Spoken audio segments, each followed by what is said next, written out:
Ethan Callahan raised his rifle and aimed it straight at the woman climbing down from the wagon. "Whoever sent you, turn that wagon around and don't stop till you hit the county line." She didn't flinch. She set her suitcase in the dust, lifted a folded letter, and looked him dead in the eye. "My father said you needed a wife." The barrel stayed level, but his hands went cold around it. Because he knew that handwriting. He knew that name.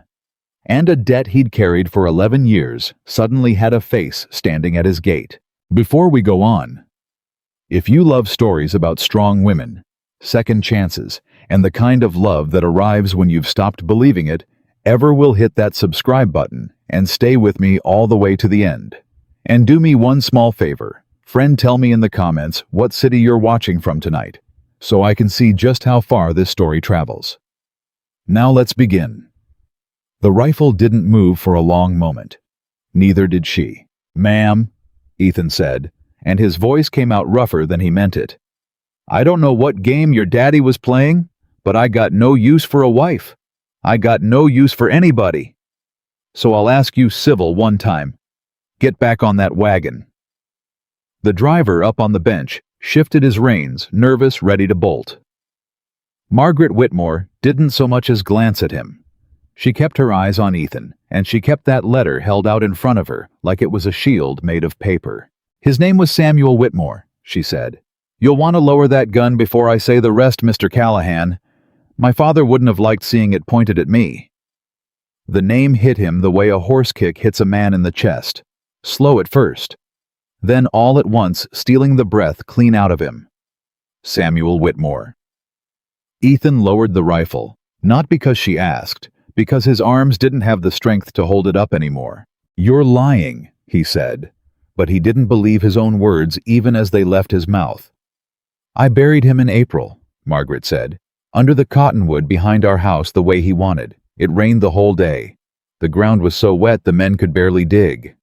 She swallowed, and for the first time, something flickered across her face that wasn't steel. "You want me to lie about that, Mr. Callahan? You want me to make it prettier?" Ethan stared at her. She was not what the town would call a beautiful woman. He registered that the way a man registers weather without judgment. Just fact. She was heavy-set, broad through the shoulders, and full in the face, wearing a plain gray traveling dress gone pale at the elbows from too many washings. Her boots were caked to the ankle with 3 states' worth of road. Her hands were the hands of a woman who'd worked, not a woman who'd been kept. But it was her eyes that stopped him, because there was no begging in them. He'd expected begging. Everyone who came to his gate came begging for something: wages or water or a roof. This woman looked at him like she'd already decided she didn't need a single thing he had. "How'd he die?" Ethan asked. "His heart. The doctor said it had been failing for 2 years. He never told me." A pause. "He never told anybody. That was his way." "That was his way," Ethan agreed, quiet. He knew it because he'd known the man. 11 years back, when Ethan was a green fool of 27 who thought he could break any horse and dig any post alone, a section of the corral had come down on him. Timber and a half-broke stallion both. Pinned him at the hip with his leg twisted the wrong direction and his ribs stove in, and there'd been nobody at the ranch that week but a drifter he'd hired for cheap. That drifter was Samuel Whitmore. Any other man would have taken Ethan's horse and Ethan's cash box and left him to die under that timber. Samuel didn't. Samuel dug him out with his bare hands, and a busted shovel set the leg himself and sat up with him 9 nights running while the fever tried to take him. When it broke, Samuel stayed on through the season, asked for no more than his agreed wage, and one gray morning packed his kit and shook Ethan's hand. "You don't owe me nothing," Samuel had said. "A man does what's right or he don't. I did." "I owe you my life," Ethan had answered. "Anything you need, anytime you send word. I don't forget." "I know you don't," Samuel said. "That's the whole reason I stayed." And then the man had ridden off and Ethan had never seen him again. 11 years. Letters twice a year, no more plain and short the way Samuel talked. Ethan kept everyone in a tin box under his bed. Now the man's daughter stood in his yard, and the debt Ethan had sworn he'd never forget was standing there wearing a gray dress and a road-dusted face. "Read me the letter," Ethan said. "You can read it yourself." "I'd rather hear your daddy's words in your voice, ma'am, if you'll oblige me." Something in her softened just at the corners. She unfolded the paper. Her hands were steady, but he saw what it cost her to keep them that way. "Ethan," she read, "if Margaret is standing in front of you, then I am dead, and I am sorry to put this on you in such a way. But you are the only honorable man I ever knew, and I have thought about this a long time. My girl is alone now. The bank has taken the farm. The men in our town look at her the way small men look at a woman without a father to stand behind her. I will not have my daughter delivered up to some fool who'll break her, so I am sending her to you." Margaret's voice held. Ethan gave her credit for that. "I am not asking you to love her," she went on. "Love is not a thing a dying man can arrange. I am asking you to give her a fair chance at a life, a roof, a name that means something, and the freedom to be more than what our town let her be. In return, you will find, if you have the sense God gave you, that she is worth 10 of any woman you'd have chosen on your own. She is smarter than me. She is braver than me. And she has more good in her than this world has ever paid her back for. I saved your life once. I never called that debt. I am calling it now. Take care of my girl. Your friend to the end, Samuel Whitmore." She folded the letter back along its worn creases. For a while there was no sound but the wind coming down off the high grass and the wagon horse stamping. "He shouldn't have sent you," Ethan said at last. "I know. A man's dying wish ain't a rope you can put around another man's neck." "I know that too," Margaret said. "I told him the same thing. I told him you'd more than likely point a gun at me." A ghost of a smile. "I was right about that part." Ethan looked at the rifle in his hand like he'd forgotten he was holding it. He set the stock down against his boot. "I'll pay the driver to carry you to town," he said. "Get you a room at the boarding house. Buy your passage back to Missouri or wherever you aim to go. That squares me with your father as much as any man can be squared. You don't have to marry a stranger, ma'am. That's no kind of life." "And what would I do in Missouri, Mr. Callahan?" Margaret asked. Her voice didn't rise. It went the other way, quiet and level and hard as a creek stone. "The farm is gone. My mother's dead these 6 years. My father's in the ground. The only kin I have left is a cousin in St. Louis who made it clear a heavy spinster with no dowry is a burden he can't afford. So tell me, where is it you imagine I'm going back to?" Ethan had no answer for that. "I didn't come here to be rescued," she went on. "I want that plain between us before you say another word. My father wrote that letter to save me, and I let him write it because it eased his dying. But I didn't ride 400 miles to fall at your feet and thank you for a handout." She lifted her chin. "I came with a proposal, a business proposal, and I'd be obliged if you'd hear it standing up like a man instead of shooing me off like a stray dog." Nobody had spoken to Ethan Callahan like that in years. The hands who worked his cattle were too scared of losing their pay. The town was too busy whispering. His dead wife's people wouldn't say his name at all. "All right," he said slowly. "Say your piece." "May I sit? I've been 3 days on that bench, and I can't feel the lower half of me." He almost smiled. He caught it before it got loose. "There's a bench on the porch." She walked past him toward the house, and he noticed she didn't ask him to carry the suitcase, and she didn't wait to see if he'd offer. She picked it up herself and carried it, and there was something in the plain fact of that which he'd think about later, long after the light went down. They sat on the porch, a careful distance between them. "Here's the truth of my situation," Margaret said. "I have no money. I have no home. I have no man to speak for me. And in this country that means I have nothing, no matter what's in my head. But I have skills, Mr. Callahan, and they are not the skills your town would credit a woman like me for having." "What skills?" "Numbers, ledgers, contracts." My father couldn't read past a Bible verse. God rest him, but I ran the accounts of our farm from the age of 14.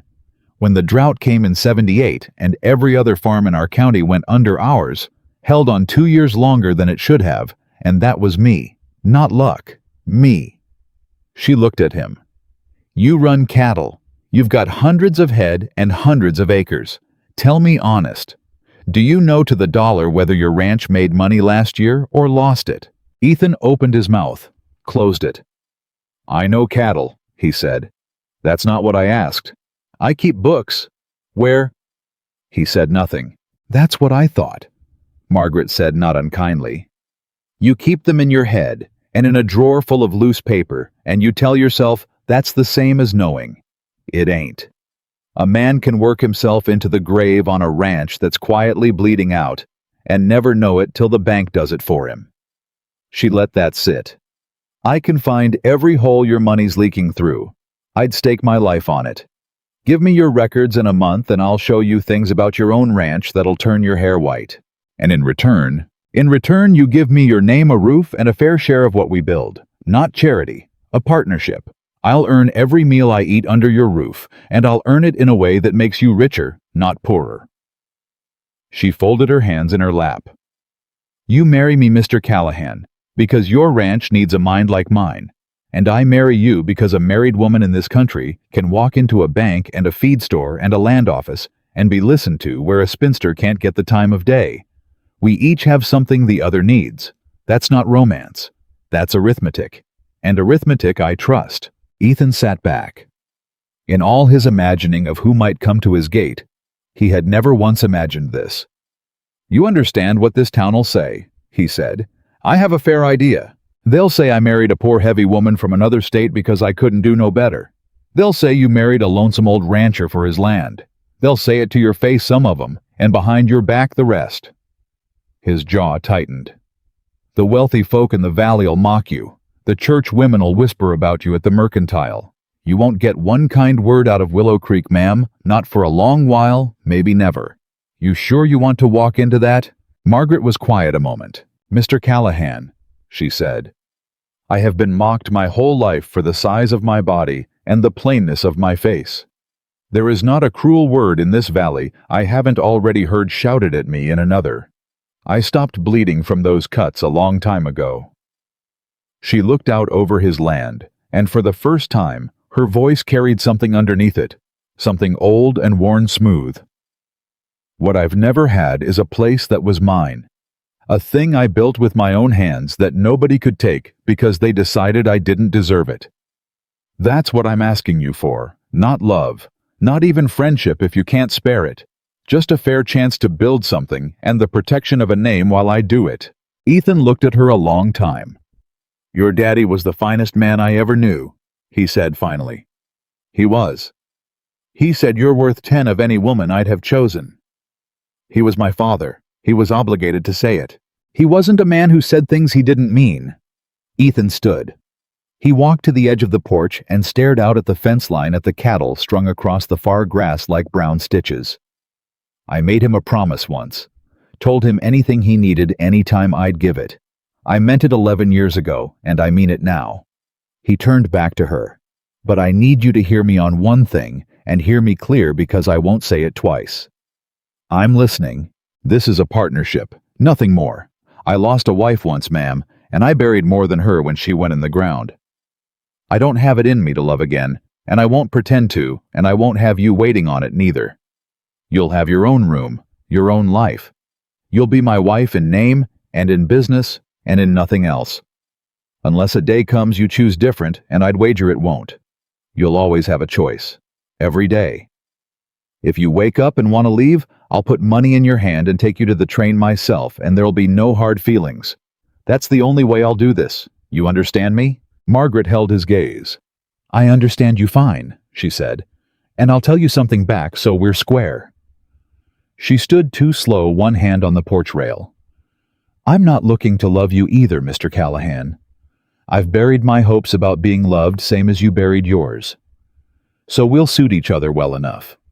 Two people who've stopped waiting for the thing they were told they'd never deserve. She put out her hand plain and square.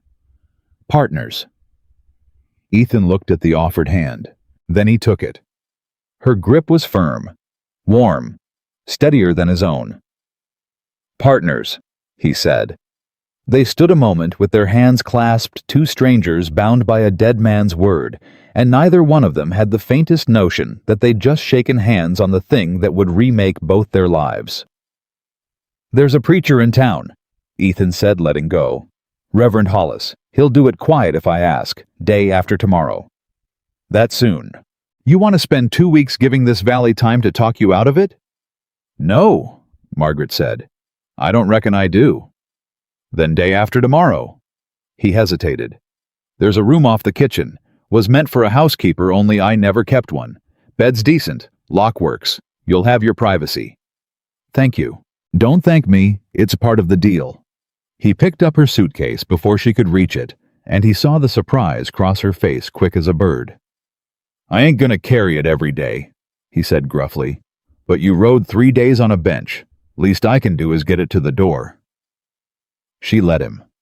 That was its own kind of trust, and he knew it, and he was quietly grateful she'd given it. The driver got his pay, and turned the wagon, and rattled off toward town, and Ethan knew before the dust settled that the man would have the whole thing spread across every saloon in Willow Creek by supper. The lonely Callahan taking a wife. A heavy stranger with a suitcase. Let them talk.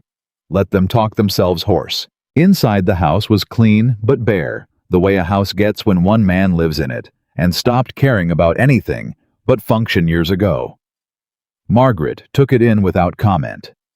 She didn't wrinkle her nose at the dust in the corners or the single chair at the long table built for a family that never came.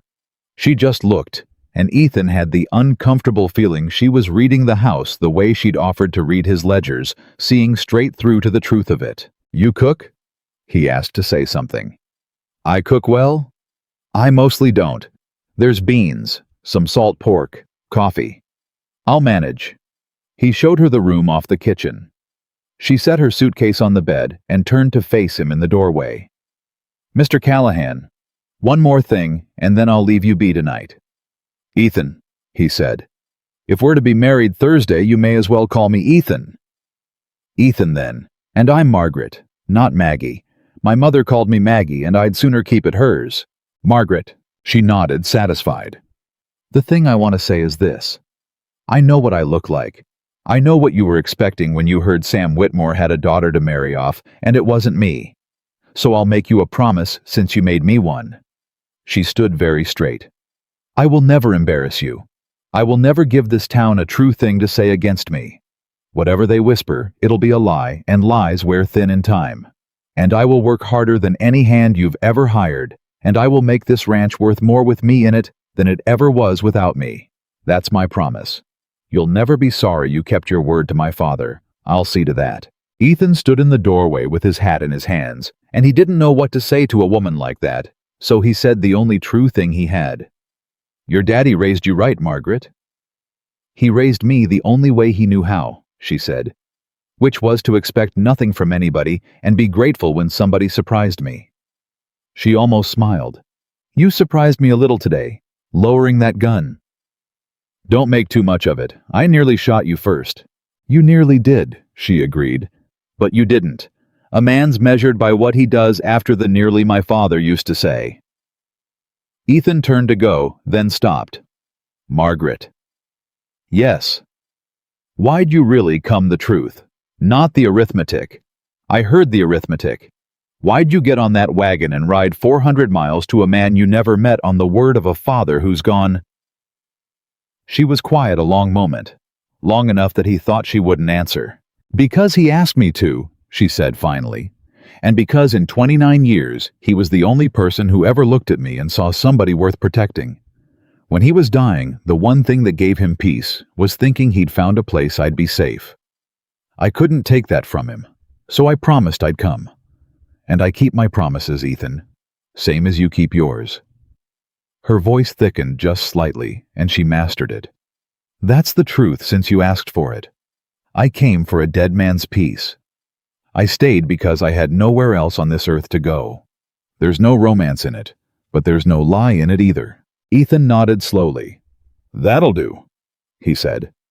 "That'll do fine." He left her to her room and walked back out into the yard as the light went long and gold across the grass. And he stood there a while with his hands in his pockets and a feeling in his chest he couldn't name. He'd buried his wife 6 years back, Caroline. 26 years old and full of laughter, dead of the fever in a single terrible week. And after her, his heart had gone to stone, and he'd let it. He'd told himself it was easier, safer. A man who loved nothing could lose nothing. And it had worked. God help him, it had worked so well that he'd become the thing the town called him, the loneliest man in the valley, a man who talked to cattle because cattle never left. Then his friend Josiah had cheated him on a land deal and run off with the difference. Then his own brother had borrowed against Ethan's name and vanished east, leaving Ethan to cover the debt. Then the neighbors he'd grown up with had turned cold when Charles Whitaker started buying up the valley, and it got dangerous to be seen taking Ethan's side against him. One by one, everybody Ethan had ever trusted had shown him the same lesson. People come to take, never to give. Trust a man, and he'll bleed you. Love a woman, and she'll die or leave. Better to be alone. Better to want nothing. Better to build the fence high and never open the gate. And now a dead man had reached up out of the ground and opened the gate anyway. Ethan looked back at the house at the lamp Margaret had lit in the little room off the kitchen, a warm yellow square in the fading blue of evening. "You old devil, Sam," he said quietly to the wind and the grass and the memory of the one man who'd never taken a thing from him. "What have you gone and done to me?" Supper that night was the strangest meal Ethan had eaten in 6 years. Margaret found the beans and the salt pork he'd mentioned, and she found, besides a sack of flour going stale and onions sprouting in the cellar, and a heel of hard cheese he'd forgotten he owned, and out of that, nothing. She made a supper that filled the whole house with a smell Ethan hadn't smelled since Caroline was alive. The smell of a kitchen with somebody in it who cared how the food came out. He sat down at the long table across from her in the chair that had stood empty so long the joints creaked when he pulled it. "I only got the one good chair," he said. "I noticed. We'll want another. And a lamp for the table. A person can't read ledgers by one candle." She set the food down and sat. "I'll make a list. There'll be a good many things we need, and most of them cheap. It's astonishing what a ranch can do without when there's a man alone deciding it can do without." Ethan looked at the plate in front of him. It had been a long time since anyone had set a plate in front of him. "You don't have to wait on me," he said. "That ain't the deal. I'm not waiting on you. I'm hungry and I cooked, and it'd be foolish to make 2 trips. She picked up her fork. "Eat, Ethan. It's good. I don't say that to be modest. I say it because it's true, and you'll insult my cooking if you push it around the plate." He ate. It was good. It was better than good. He ate like a man who hadn't known he was starving. "Sam taught you to cook?" he asked. "My mother taught me to cook. Sam taught me everything else." She was quiet a moment, chewing.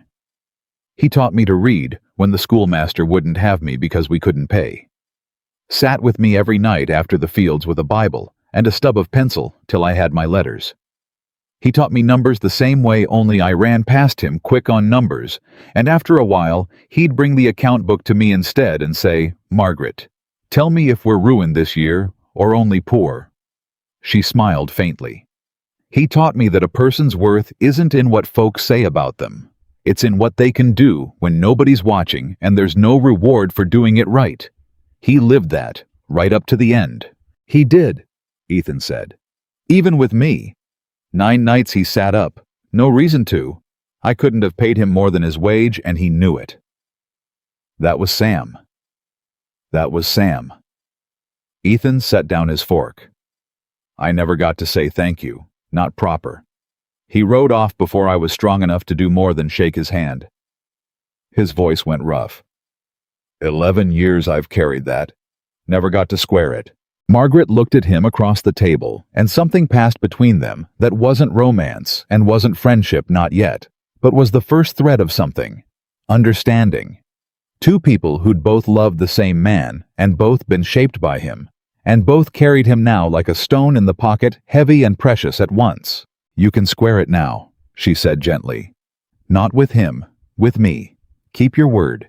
Give me a fair chance." That's all he wanted, and it's a debt you can pay in full if you've a mind to. "I've a mind to," Ethan said. They finished the meal in a quiet that wasn't uncomfortable, and when it was done, Margaret cleared the plates before he could and washed them at the basin, and Ethan sat at the table, watching a woman move around his kitchen for the first time in 6 years, and he was surprised to find it didn't hurt the way he'd feared it would. It just felt like the house had been holding its breath a long time, and finally let it go. "I'll want your records first thing tomorrow," she said, drying her hands. "All of them. The loose paper, too. The bills you shoved in drawers and the ones you shoved in your head. Everything. It's a mess. Messes are my favorite. There's always something hiding in a mess." She hung the towel. "And Ethan, when we go to town Thursday for the wedding." "What about it?" "They'll stare and they'll talk, and some of them will say cruel things where we can hear hoping to shame us both." She looked at him steady. "I need to know how you'll stand it. Because if you flinch, if you look ashamed of me even once, they'll know they've won and they'll never stop. But if you stand easy like a man who married exactly the woman he meant to, they'll run out of steam faster than you'd think. So which is it going to be? I'd rather know now than find out in front of the church." Ethan stood up from the table. He crossed the kitchen and stopped in front of her, and he was a tall man, and she had to tip her head back a little to hold his eyes, but she held them. "Margaret," he said, "I don't know you but 2 hours. I don't love you, and you don't love me, and we've both said as much. But I'll tell you what I do know." His voice was low and even, and there was iron underneath it. "Your father dug me out from under a corral with his bare hands, and sat up 9 nights so I wouldn't die alone. And any man in that town who says one word against his daughter in my hearing is going to answer to me for it. I won't flinch. I won't look ashamed. Because I'm not. Let them stare. Let them run their mouths. You walk in beside me Thursday with your head up, and I'll walk in beside you with mine up, and we'll let this whole valley choke on it." Margaret Whitmore looked up at the loneliest rancher in Willow Creek Valley, and for the first time in longer than she could remember, someone had promised to stand in front of her instead of behind, and it undid something in her chest she'd spent years tying shut. "All right," she said, and her voice was not quite steady. "All right then." "All right," Ethan said. He tipped his hat to her, an old habit, an instinct, the gesture a man makes to a woman he respects. He caught himself doing it, and didn't take it back. "Good night, Margaret." "Good night, Ethan." She went to her room off the kitchen and shut the door, and Ethan heard the lock turn, and he sat back down at the long table in the dark, and did not light a candle. He sat there a long while thinking about a wet April day in Missouri. He'd never seen a cottonwood tree, a grave, and the last thing a dying man had done with his remaining strength on this earth, which was to reach 400 miles across the plains and hand his only daughter to the one man he trusted not to break her. "I'll keep the word, Sam," Ethan said into the dark. "Whatever it costs me, I'll keep it." Outside, the wind came down off the high grass and moved through the valley, and somewhere out in the dark, Charles Whitaker's men were riding his fence lines the way they'd taken to doing lately, testing, watching, waiting for the lonely man to make one wrong move. But that was tomorrow's trouble, and the day after's, and all the days that were coming.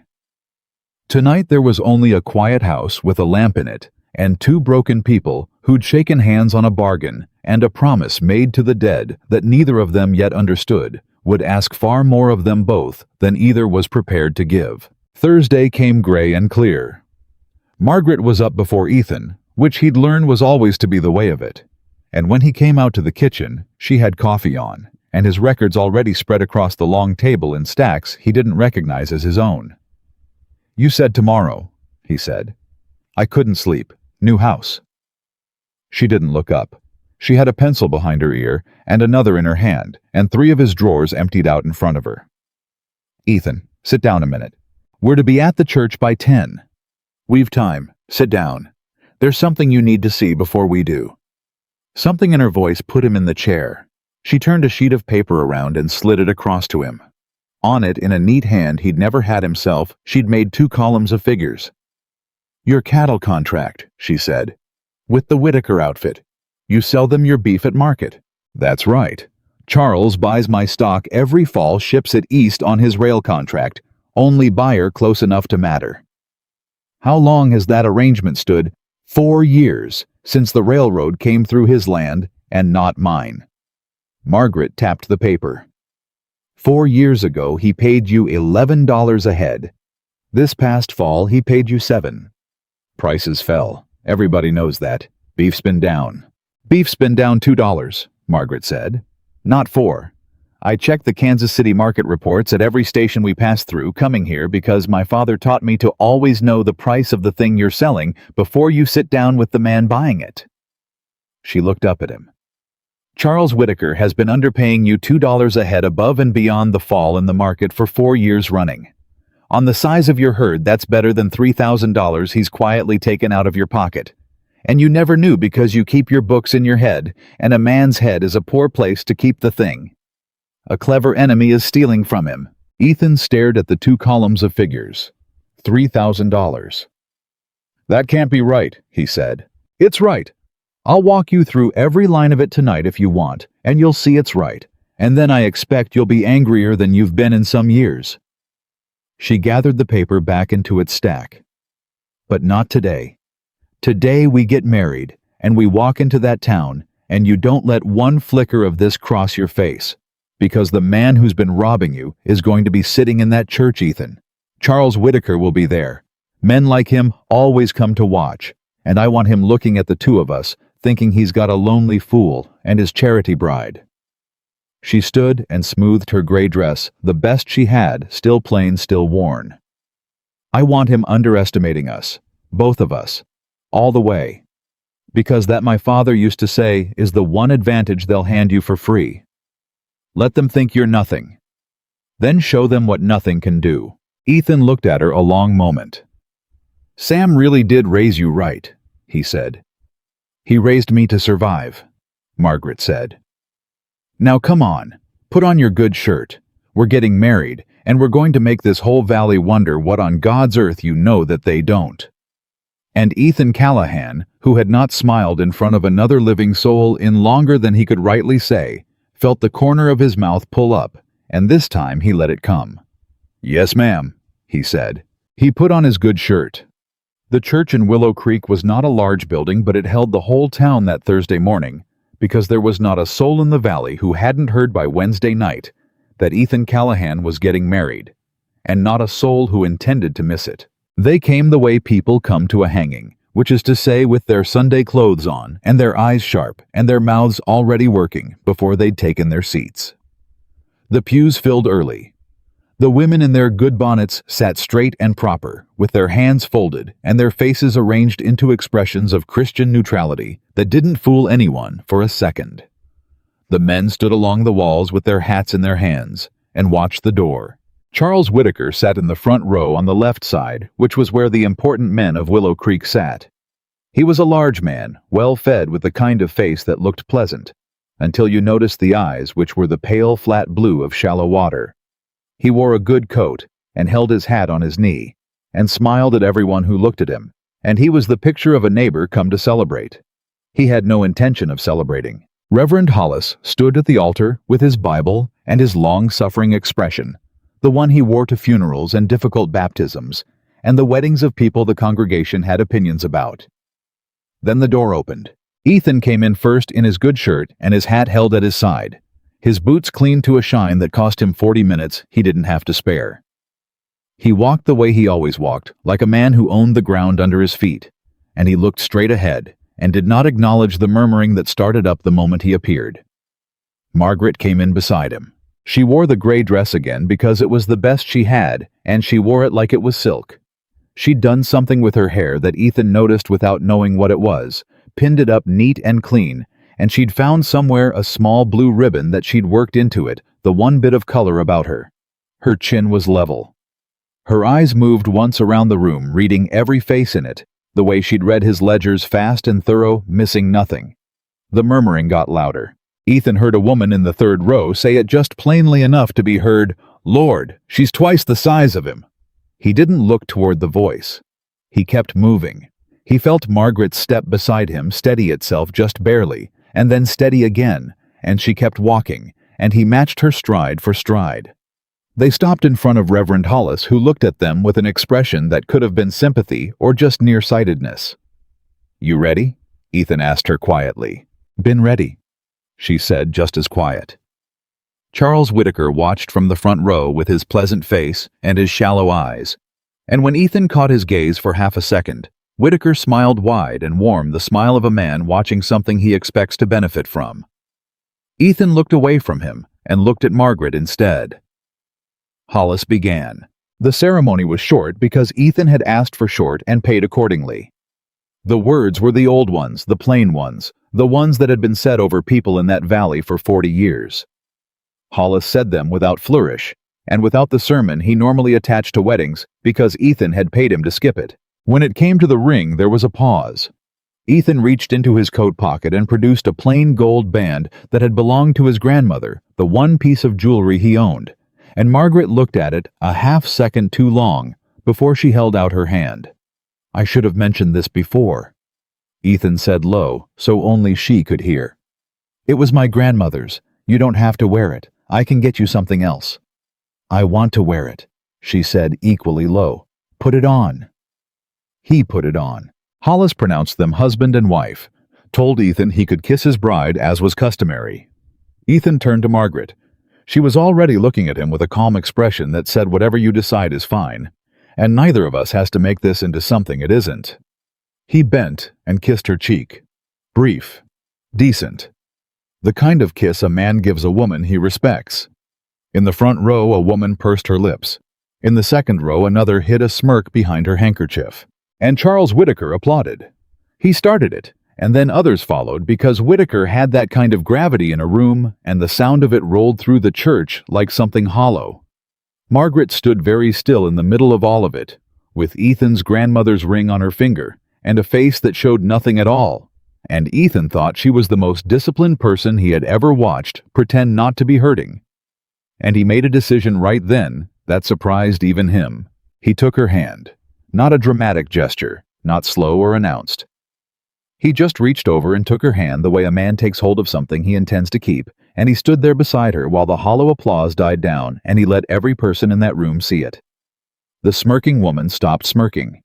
Charles Whitaker's applause slowed and stopped, and he watched Ethan with the pale flat eyes, and the pleasant smile didn't waver, but something behind it shifted. Margaret's fingers tightened around his just once. Then they walked out of that church the same way they'd walked in side by side, and the whole valley watched them go and had absolutely nothing useful to say about it. Afterward, standing outside in the dry summer air, Margaret let go of his hand, and neither of them mentioned it. Whitaker was watching you the whole time, she said. I know. He wasn't watching you the way a neighbor watches a friend get married. She kept her voice down, though there was no one close. He was watching the way a man watches a problem he thought was simple turn complicated. Let him watch. I intend to. She looked up at him. Ethan, the feed contracts. When do you sign the next round? He stared at her. We've been married 20 minutes. I know when we've been married. The contracts. He almost laughed. He pressed his lips together to stop it. End of August. That's 6 weeks. I'll have something better for you before then. There's a buyer out of Billings I read about in a newspaper at the station paying $2 over market on beef contracts to pull suppliers away from Whitaker's rail line. I want to write to him this week. She smoothed the front of her dress.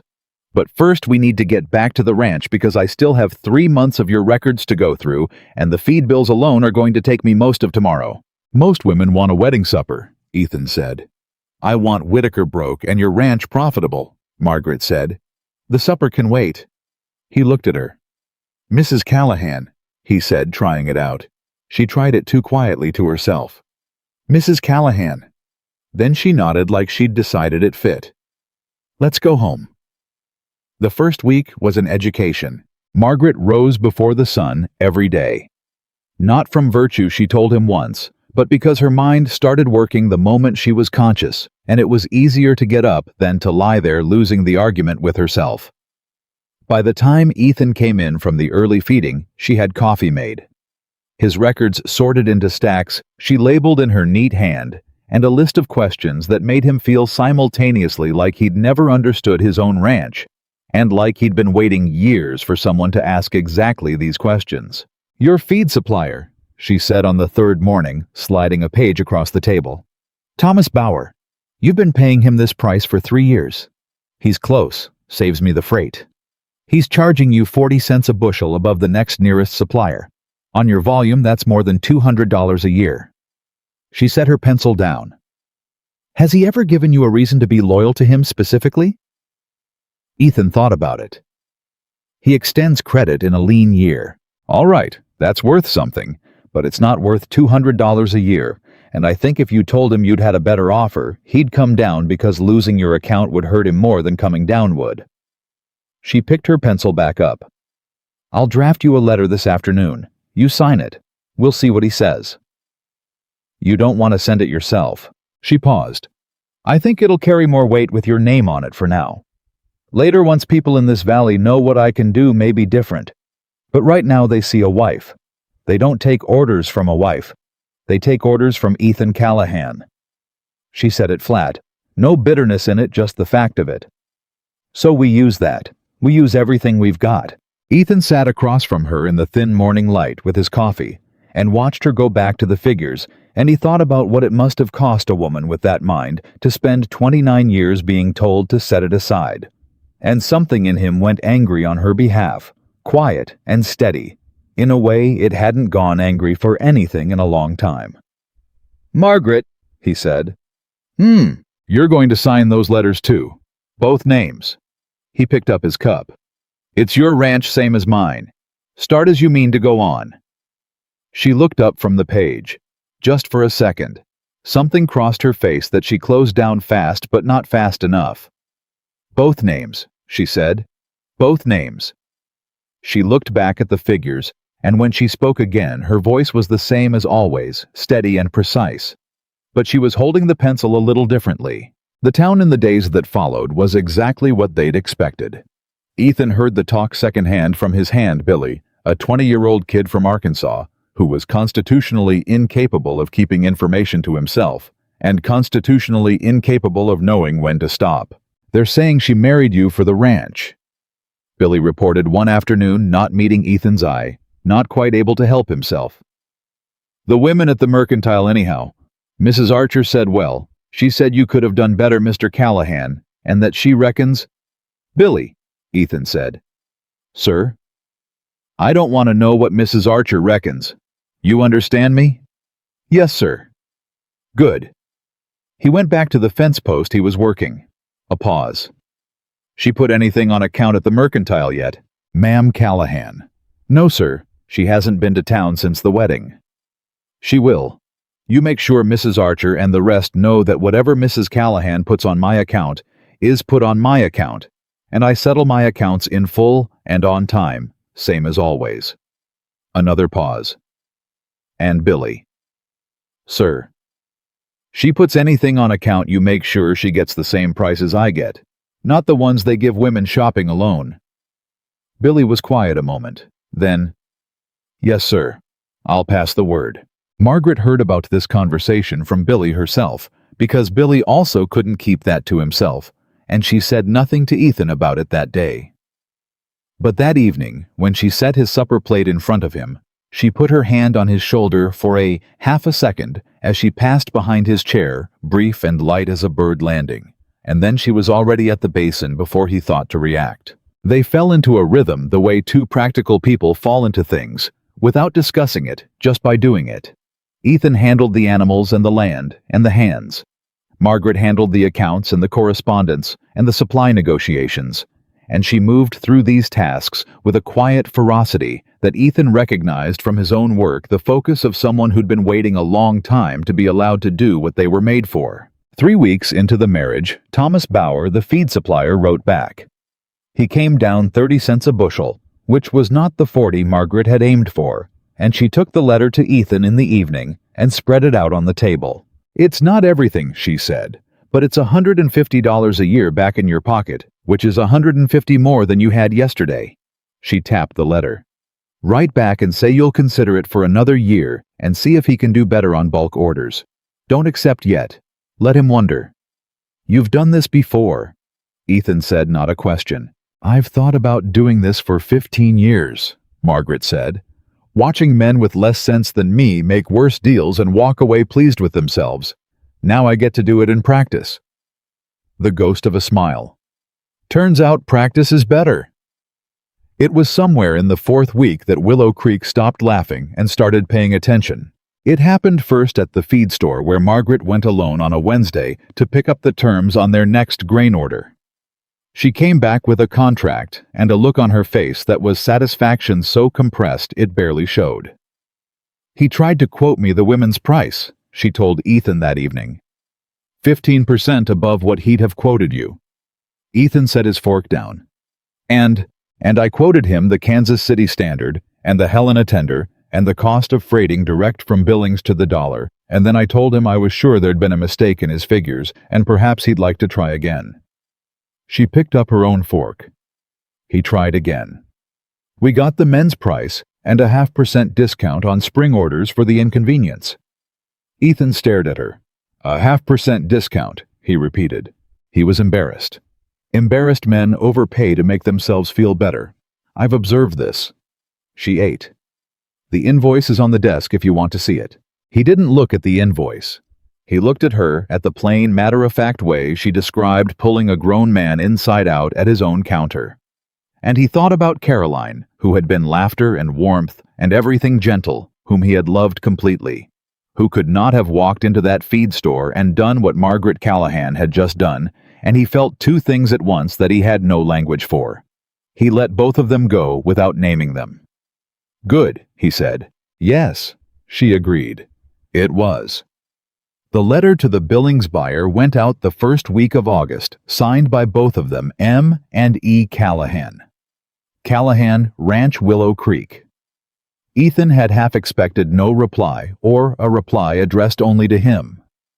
The reply came back in 2 weeks, addressed to both of them, and opened with a direct response to each point Margaret had laid out in her letter, and the offered price per head was $3 above what Whitaker had been paying. Ethan read it twice at the table, then pushed it across to Margaret, who read it once, made a small sound in the back of her throat, and started calculating. We break the Whitaker contract at the end of August, she said. The penalty clause is 14 days' notice, which you can give now. By the time the fall drives come, we've got our own shipping arrangement through the Billings connection, and we don't need his rail line. She looked up. Ethan, you're going to make more money from this fall's cattle than you've made in the last 3 years combined. He should have felt triumph. He felt something closer to fury, the slow, deep kind. 3,000 he already took from me, he said. Yes. And now we pull the contract, he'll know something's changed. He'll want to know what. I expect he'll find out, Margaret said. And I expect that'll be a problem. She folded her hands on the table, and her voice stayed even, but her eyes didn't. I've been thinking about Whitaker, Ethan. Not just the contract. There's something larger happening here. The way he's approached your fence line. The land records I found where his men filed an easement claim on your east water source without your knowledge. The underpaid contracts weren't just greed. They were pressure. He's been trying to make this ranch too expensive to hold. She paused. He wants your land, specifically your water. The room went quiet. He filed an easement claim, Ethan said, 2 years ago. It's in the county records. I sent a letter to the county clerk in Helena last week, asking for certified copies of everything on file for your parcel. They came back yesterday morning. I've been going through them. She reached under the stack of papers on the table and produced a folded document. He claims prescriptive right to use the Eastern Creek, says his cattle have used it for 7 years, and therefore he has the legal standing.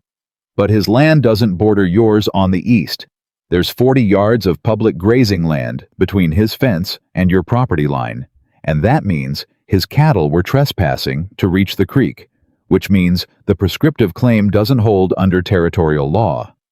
She set the document down, but nobody challenged it when he filed it, Because nobody in this valley goes looking through county records on somebody else's property, and you didn't know it existed. Ethan had gone very still. He filed a legal claim on my water, he said. He did. 2 years ago. While he was sitting across from me at Fall Settlement and shaking my hand. While he was shaking your hand. Margaret's voice was quiet. He's been playing a longer game than you knew, Ethan. The contract, the easement, the fence pressure. He's building a case. He wants to make it look like your ranch is economically failing and legally entangled.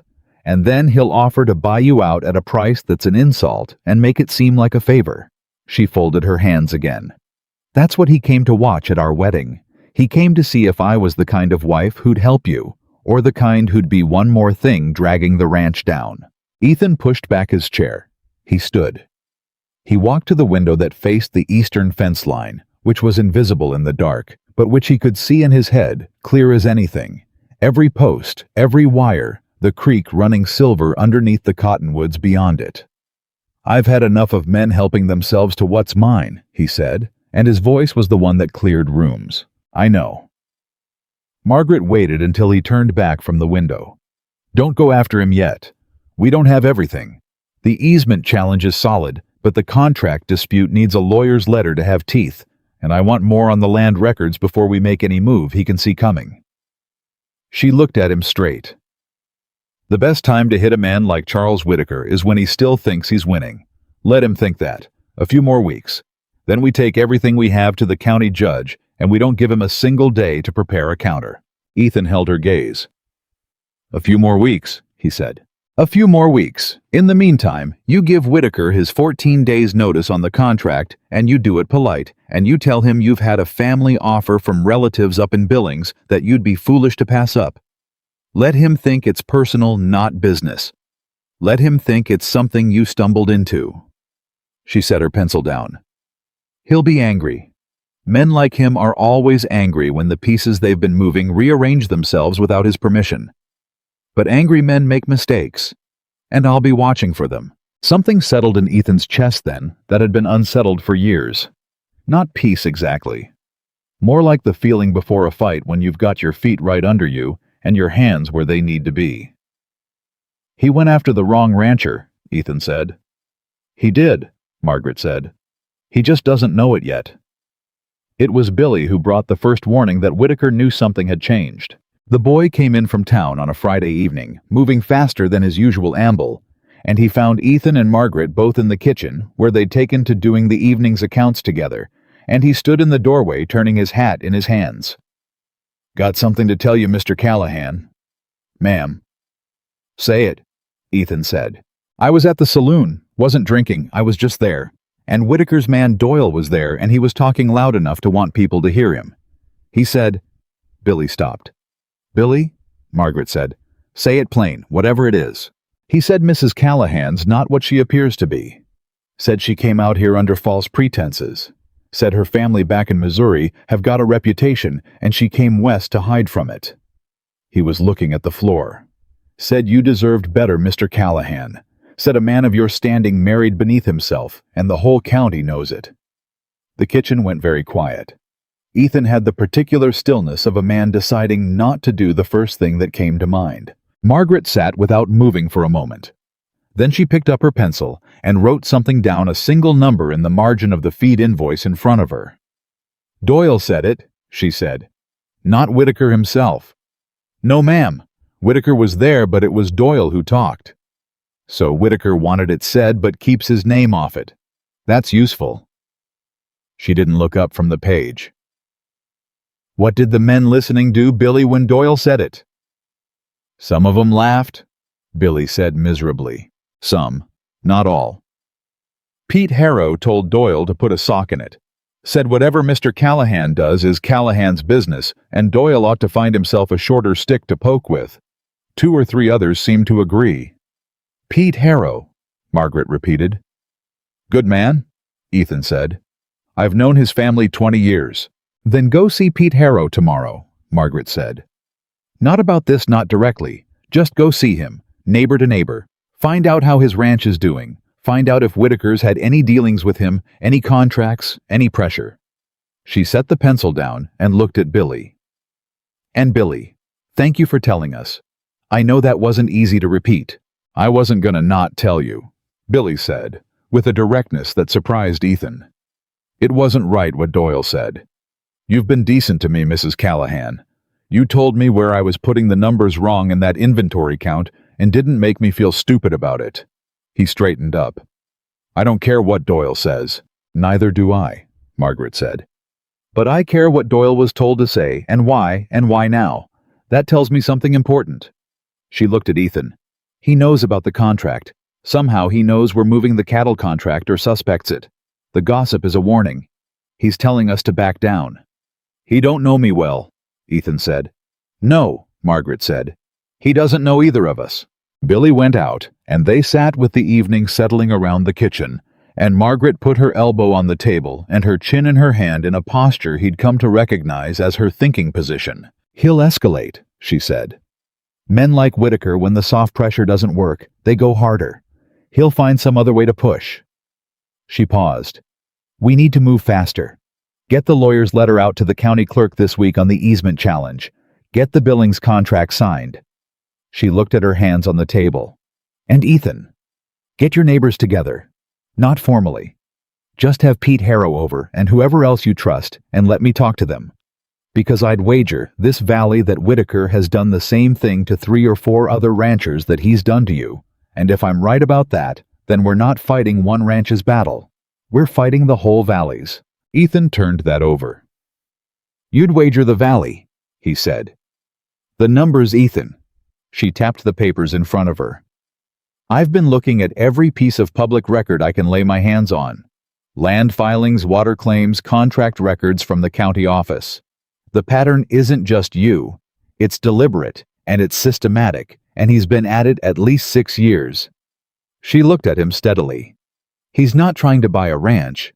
He's trying to buy a valley. The quiet that followed lasted a long time. Then Ethan said, I'll ride to Harrow's in the morning. Good.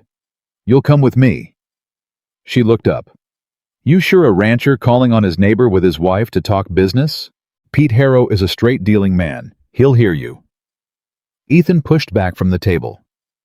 And Margaret, I want his wife there too, because if what you're saying is right, and I think it is, then every rancher in this valley is going to want their wife in the room when the plan gets made. Because the men'll argue, and the women'll get it done, and I've had enough of men arguing on this one. Margaret looked at him. There was something in her face that wasn't the careful, neutral expression she wore for town, for business, for the church women and their handkerchiefs. It was something younger than that. Something she hadn't shown anybody in a long time. All right, she said. All right. He stood. Good night, Margaret. Good night, Ethan. He was at the door to the hallway when she said it quietly without looking up from the papers. Ethan, when you told Billy to make sure I get the same price as you get at the mercantile. A pause. That mattered. I want you to know that. He stood in the doorway. Didn't seem like something that needed saying, he said. Seemed like something that needed doing. Most people stop at the saying. She picked up her pencil. You stopped at the doing. That's different. He said nothing for a moment. Your daddy used to say something like that, he said finally, about the difference between talking and doing. I know. He said it to me often enough. There was a softness in her voice now that only came out at night when the day's work was done and the armor wasn't needed as much. He would have liked to see this, she said. This kitchen, the work we're doing. He'd have looked at these figures and shaken his head and probably said he told me so. He told you what? That the right man would let me be what I was. She was quiet. He just never lived to see if he was right. Ethan stood in the doorway of his kitchen, in his house that had been too empty for 6 years, and looked at the woman bent over his numbers at his table, wearing a plain dress with a blue ribbon in her hair, and a wedding ring that had belonged to his grandmother, and he felt the thing he'd been not naming for weeks push up against the inside of his chest like something that intended to get out eventually, whether he permitted it or not. He put his hat on. He was right, Ethan said, and he went to bed. Outside in the dark, A rider moved slowly along the eastern fence line. He stopped at the water gate, sat there a while, looking at the creek beyond the cottonwoods. Then he rode hard for the Whitaker main house with a message that wouldn't wait for morning. The ride to Harrow's place took 40 minutes on a good horse, and Ethan pushed the pace. Margaret sat beside him on the wagon bench, her satchel on her lap, and 3 months' worth of compiled records tucked inside it. She'd been up at 4 working. He'd heard her through the wall, the scratch of pencil on paper, the soft creak of the chair. He hadn't said anything about it because there was nothing to say. She worked the way he worked the land, like it was the only answer she had to everything, and he understood that. They didn't talk much on the ride, but it wasn't the silence of 2 people with nothing to say. It was the silence of 2 people thinking about the same problem from different angles, which was its own kind of conversation. Pete Harrow came out to meet them in the yard when he heard the wagon wiping his hands on a cloth. A big weathered man, a few years older than Ethan, with an honest face and permanent squint lines from too many years facing the sun. "Callahan," he said. Then taking off his hat, "Mrs. Callahan, welcome." "Pete." Ethan stepped down and shook his hand. "Is Dorothy in?" "We've got something we need to talk through with both of you." Pete's squint deepened slightly.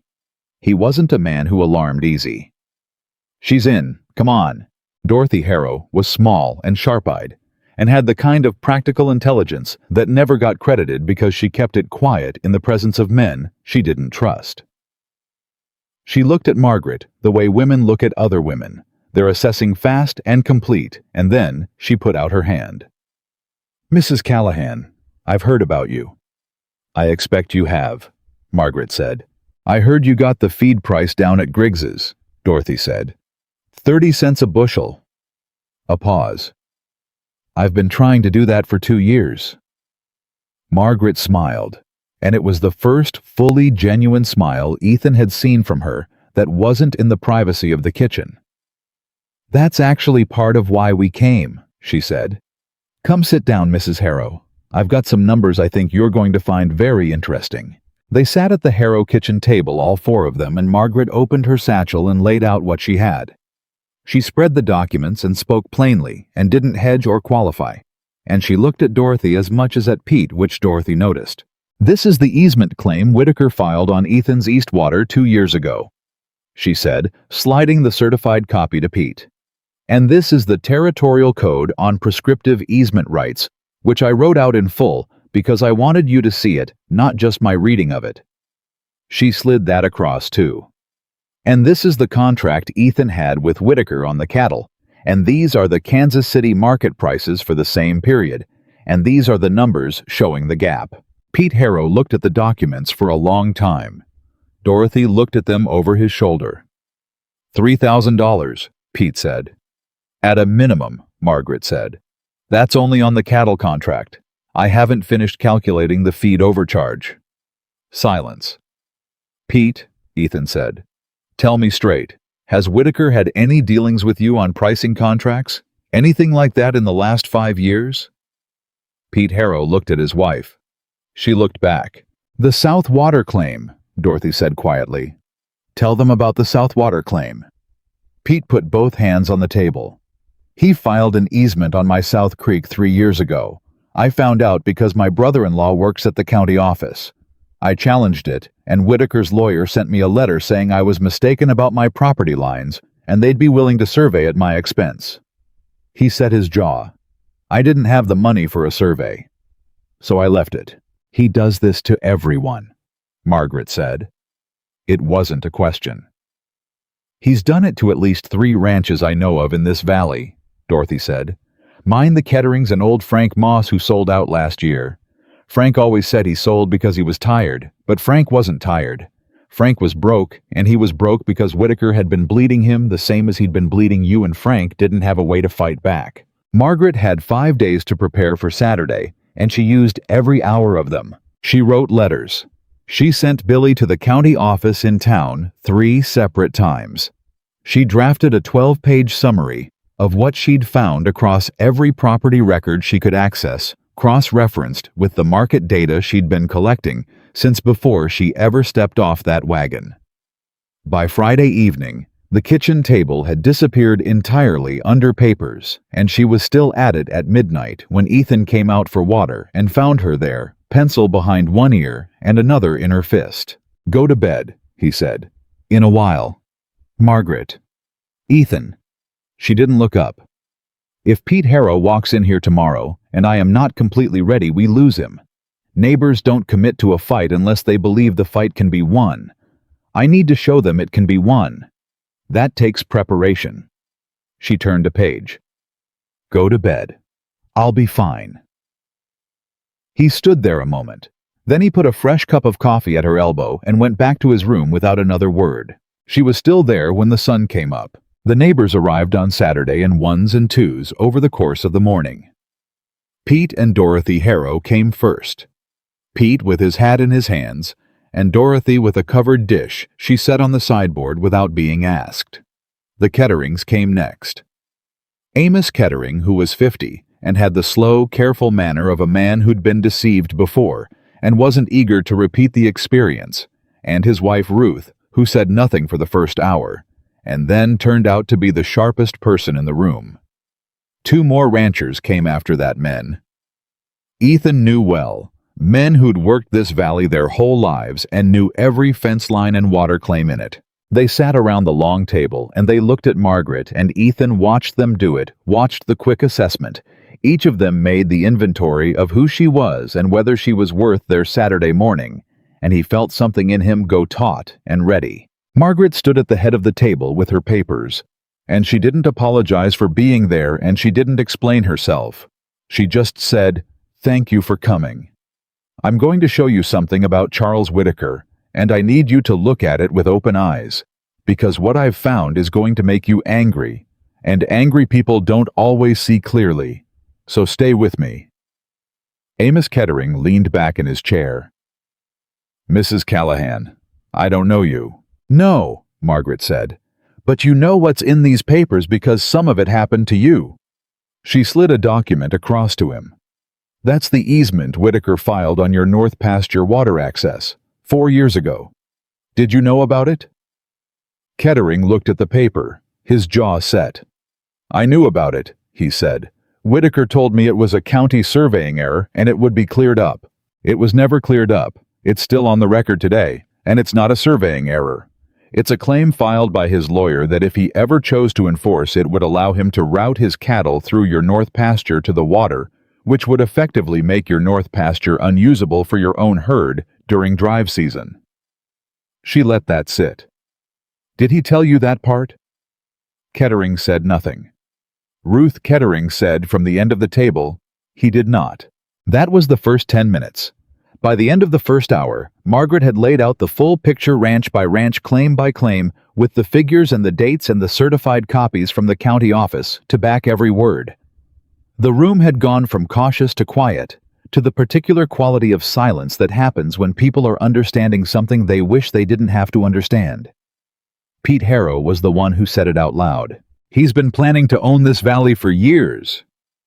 "Yes," Margaret said. "He set it up so we'd each think we had a small problem," Pete said. "A clerical error here, a price adjustment there. Nothing big enough to fight individually." "That's exactly right. Because individually none of you could afford to fight it. The legal costs alone would have broken most of these ranches." Margaret put her hands flat on the table. "But together the picture changes.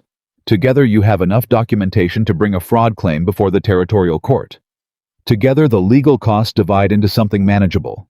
And together you have something Whitaker doesn't have, which is the truth fully documented, and 5 ranchers willing to stand behind it." Dorothy Harrow was the first one to say it. "What do you need from us? Every document you have. Contracts, letters, anything in writing from Whitaker or his men over the past 7 years. Your own records from the same period, so we can show the pattern of below-market pricing." She looked around the table. "And I need your word that when this goes before the judge, you'll stand there and say what happened to you. In your own words.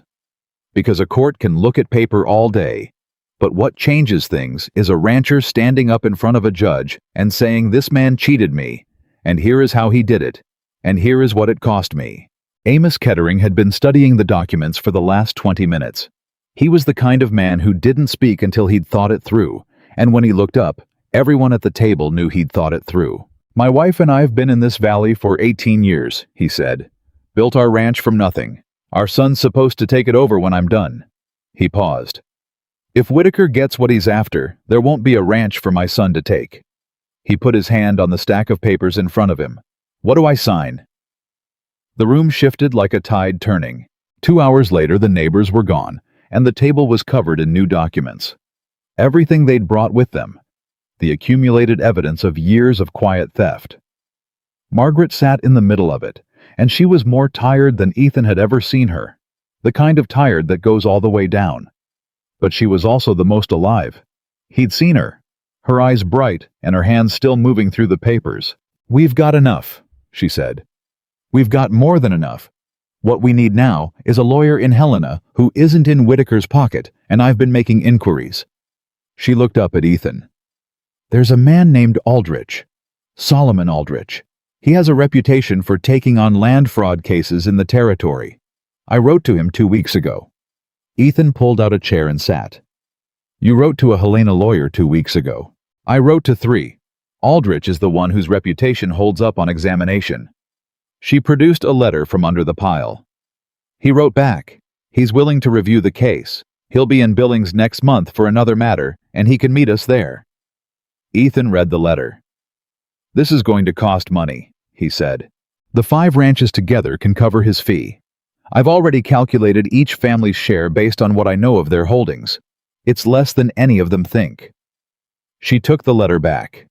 "And Ethan, if we win, and I believe we will win, the court can order Whitaker to pay costs and damages, which means every family in that room today stands to recover a good portion of what they've lost." He looked at her across the table, across the mountain of evidence she'd built out of public records and feed invoices and cattle contracts. This woman who'd arrived at his gate 8 weeks ago with a suitcase and her father's last letter, and he thought, "Samuel Whitmore, you knew exactly what you were doing." "All right," he said. "We go to Billings." What Ethan didn't know, and Margaret didn't know, was that one of the 5 men who'd sat at that table on Saturday had a son who worked at the Whitaker Ranch. The son didn't mean any harm by it, probably. He mentioned to a fellow hand over supper Sunday night that his father had been to a meeting at the Callahan place. The hand mentioned it to Doyle. Doyle was in Whitaker's study by Monday morning. Ethan found out about it the way he found out about most things since Margaret arrived, through Billy, who had ears everywhere and a conscience that wouldn't let him keep what he heard. "Doyle knows there was a meeting," Billy said, coming in from town on Monday afternoon. "I don't know how much else Whitaker knows, but Doyle was asking around about which ranchers had visited your place over the weekend." Ethan took that to Margaret. She set down her pencil, picked it back up, set it down again. "How soon can you get a letter to Aldrich and Helena?" "Billy can write it to the telegraph office today." "Do it. We need to move the Billings meeting up." She stood.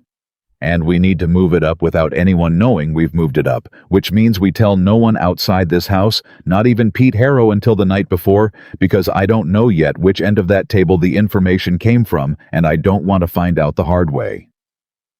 Ethan felt the cold of that. "You think one of them told Whitaker?" "I think one of them has a son who works for Whitaker, which is not the same as betrayal, but has the same practical effect." She moved to her writing desk. "I'm not angry about it. It's information. I'm filing it."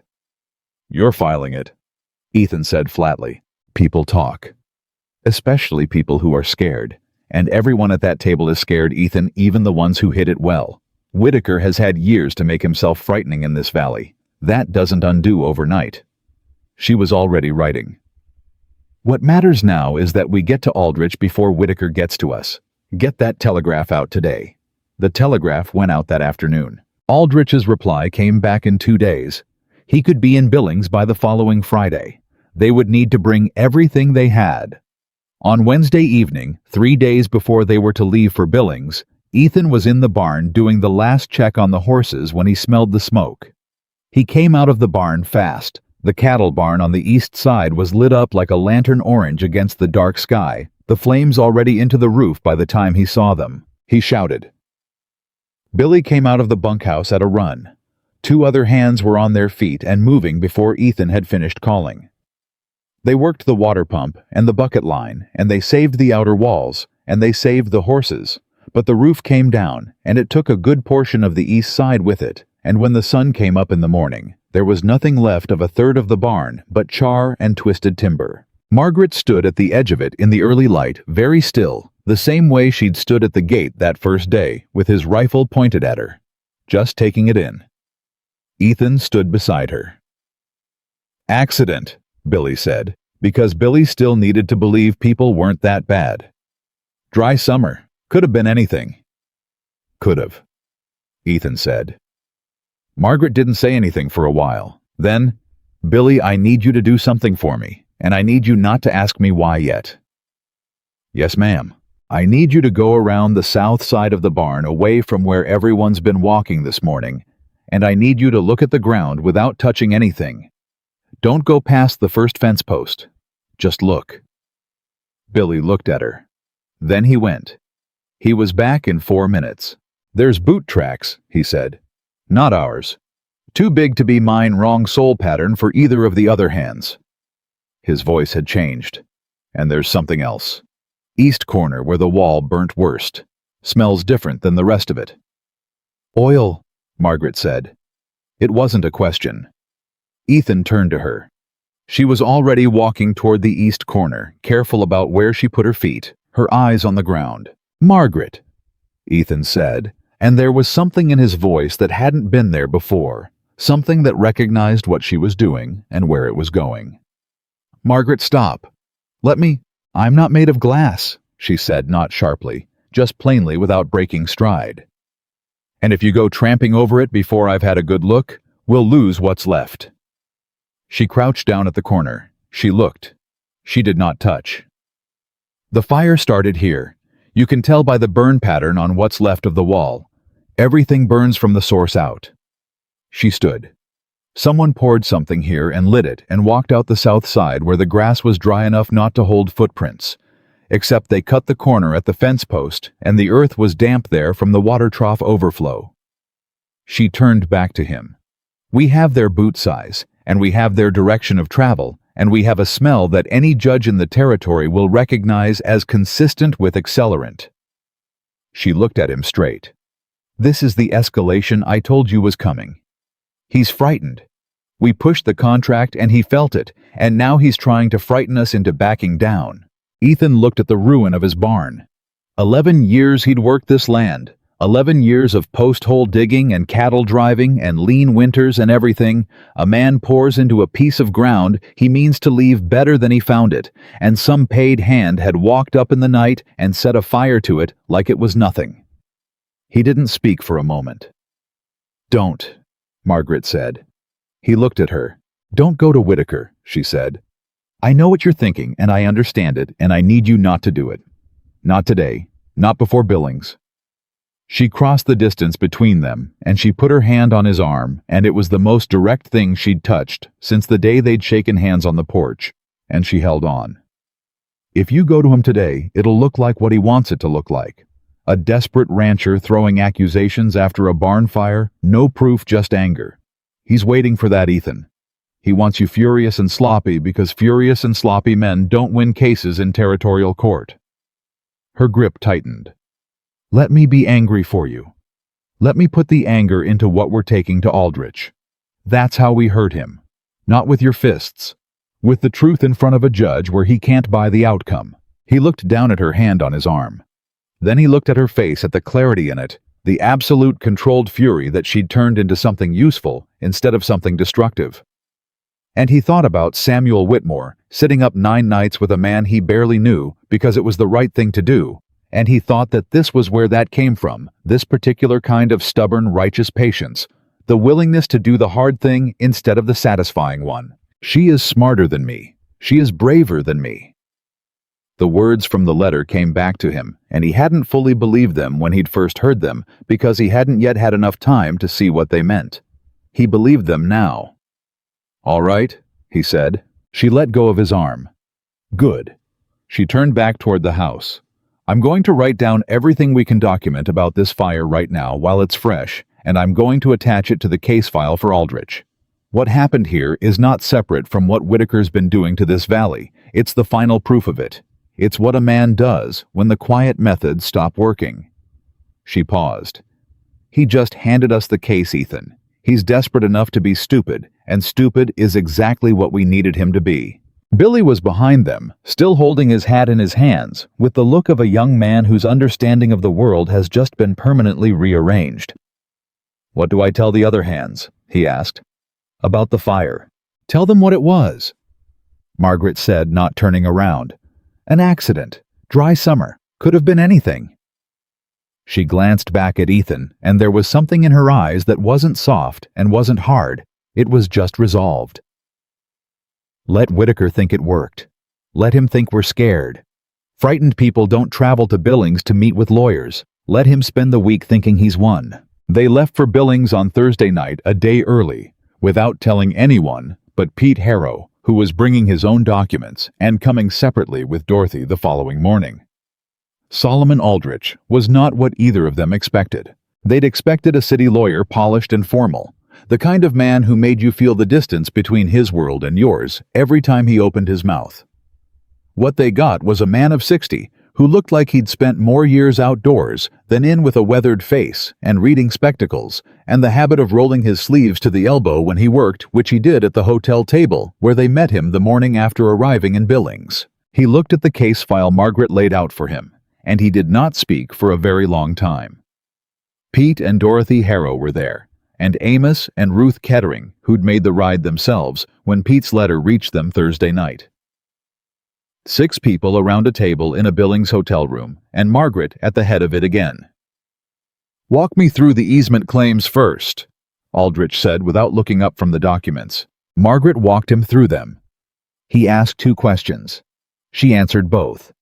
He asked a follow-up that was sharper than the first 2, and she answered that too, and when she was done, he set his spectacles on the table and looked at her.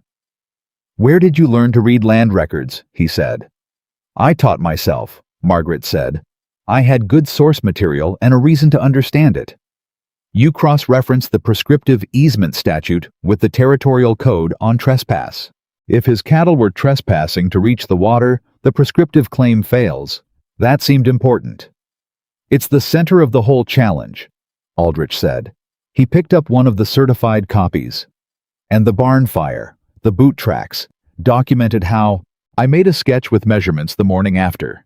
2 of our hands witnessed both the sketch and the measurements. I have their signed statements in the back of the file." Margaret found the page and slid it across. "The accelerant smell is documented in Billy's statement as well as my own. I noted that I'm not a fire expert, but the logic of the burn pattern is straightforward, and I noted that too." Aldrich turned to the window, was quiet for long enough that Dorothy Harrow leaned toward Pete, and Pete shook his head slightly. "Wait, Mrs. Callahan," Aldrich said, finally turning back. "What you've built here is not a simple complaint. What you've built is a systematic fraud case with corroborating documentation on 5 separate properties supported by public records market data. 2 independent witnesses to physical evidence of arson and a timeline that establishes a deliberate pattern over 6 years." He set his hands on the table. "I have tried 14 land fraud cases in this territory. This is the best prepared case I have ever walked into as counsel." Margaret held his gaze. She did not say anything. "I'll take it," Aldrich said. Ruth Kettering, who hadn't spoken once in the meeting, said quietly, "We won't lose." Aldrich almost smiled. "No," he agreed. "I don't think we will either."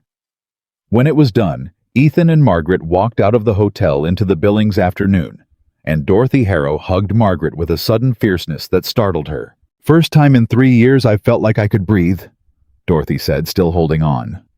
Margaret held her back. She thought of her father. She thought of how he used to say that doing what's right takes longer than doing what's easy, but it doesn't feel worse.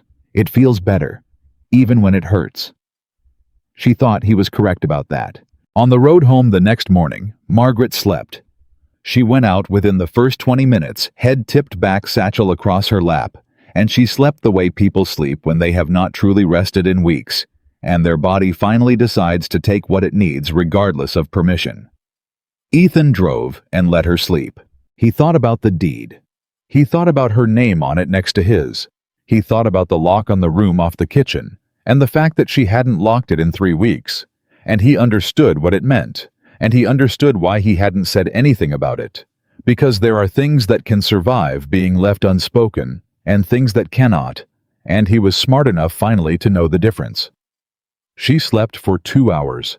When they came back into Willow Creek Valley in the late afternoon, the valley looked the same as it always had, wide grass and blue sky, and the mountains beyond it, and Ethan looked at it the way he always had, like something he intended to keep.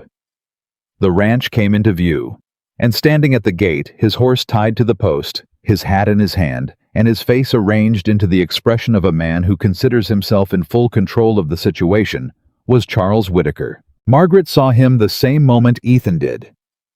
"He knows," she said. "He knows." Ethan agreed. Then it started. She sat very straight on the bench. "Pull up slow. Let him speak first. Whatever he says, don't answer until I do." "Margaret." "Please, Ethan." She looked at him. "Let me." He pulled up slow. He let her. And Charles Whitaker smiled his pleasant smile at the man he'd been quietly ruining for 4 years.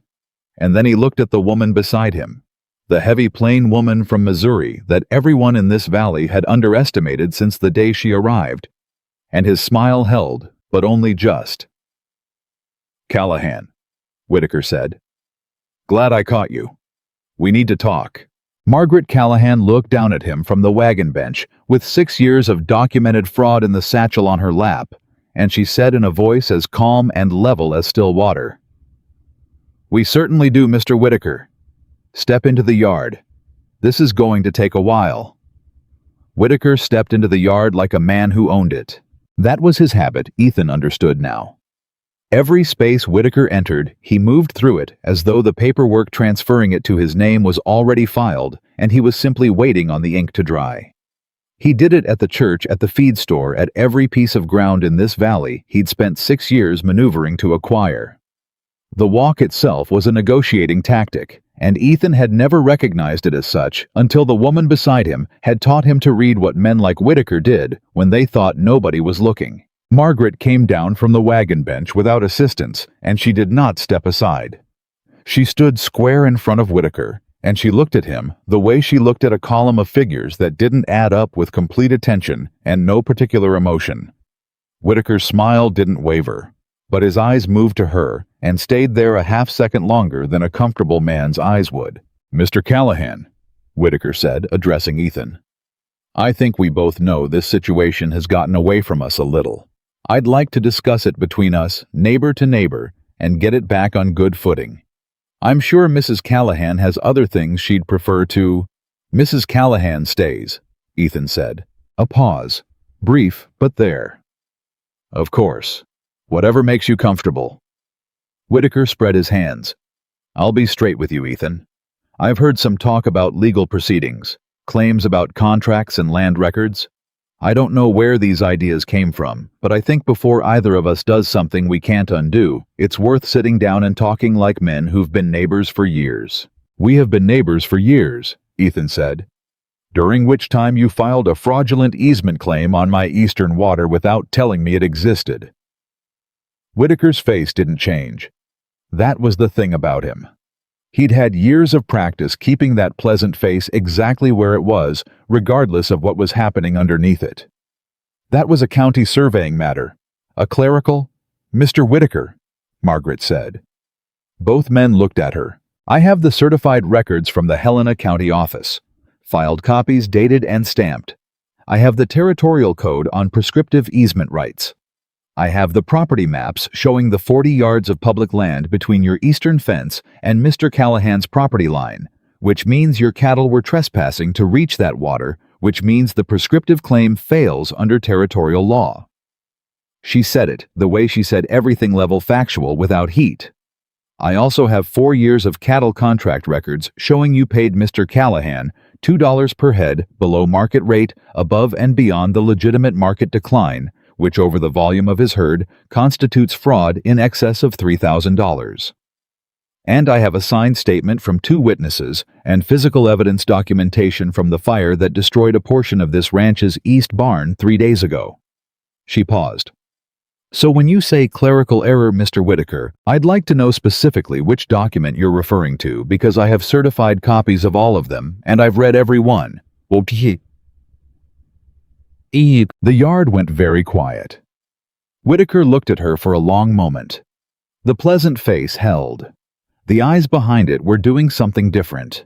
"Little lady," he said, and his voice had shifted into something softer and more dangerous.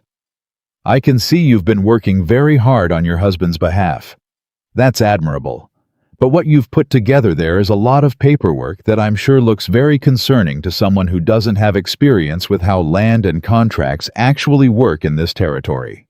My lawyers in Helena are very familiar with the relevant statutes, and I can assure you, your lawyers in Helena," Margaret said, "will be responding to a filing from Solomon Aldrich of the Aldrich firm, who has agreed to represent the 5 ranching families in this valley, whose properties and contracts you have systematically defrauded over the past 6 years. She let that land. Mr. Aldrich is filing the complaint in Helena on Monday. You have until then to decide whether you'd like to address this through the courts or through a negotiated settlement that returns what you've taken to the families you've taken it from. Either way is acceptable to us. The courts will take longer and cost you considerably more, but that decision is yours."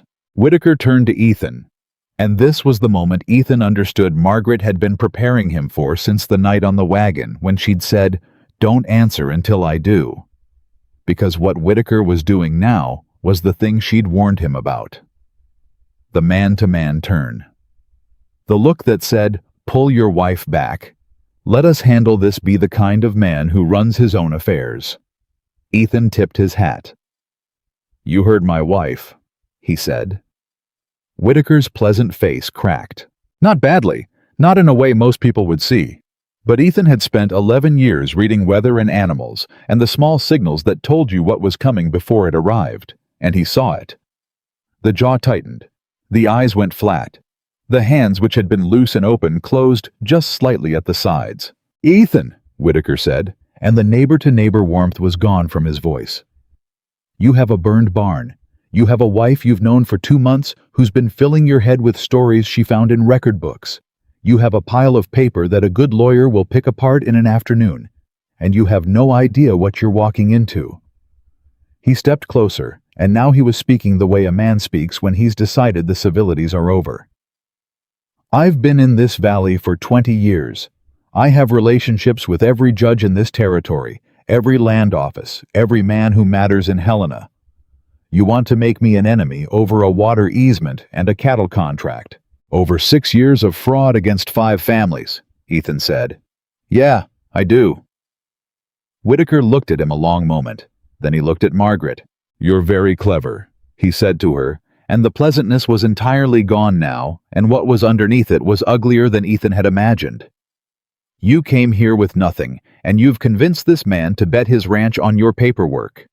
When this goes wrong, and it will go wrong because men like me do not lose to women like you in territorial courts, he'll lose everything, and you'll go back to wherever you came from, and he'll have nothing."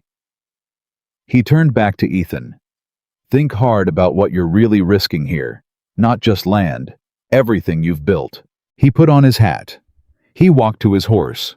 He mounted without hurry the way a man mounts who has all the time in the world and wants you to know it. Then he rode out. The dust from his horse was still in the air when Margaret turned to Ethan and said, "He's going to try to get to the county judge before Monday." "I know. We need to telegraph Aldrich tonight. Tell him to move the filing to Saturday if he can." She was already moving toward the house. "And we need to warn Pete Harrow. Whitaker's going to come at the weakest point in our group before Monday, find whichever of those ranchers is most frightened, and make them an offer that sounds like the better choice." "The man whose son works for Whitaker," Ethan said. "Frank Delacroix?" "Yes." She stopped at the door. "Ethan, he's rattled. That was real at the end. Not the part about his lawyers and his judges that was performance.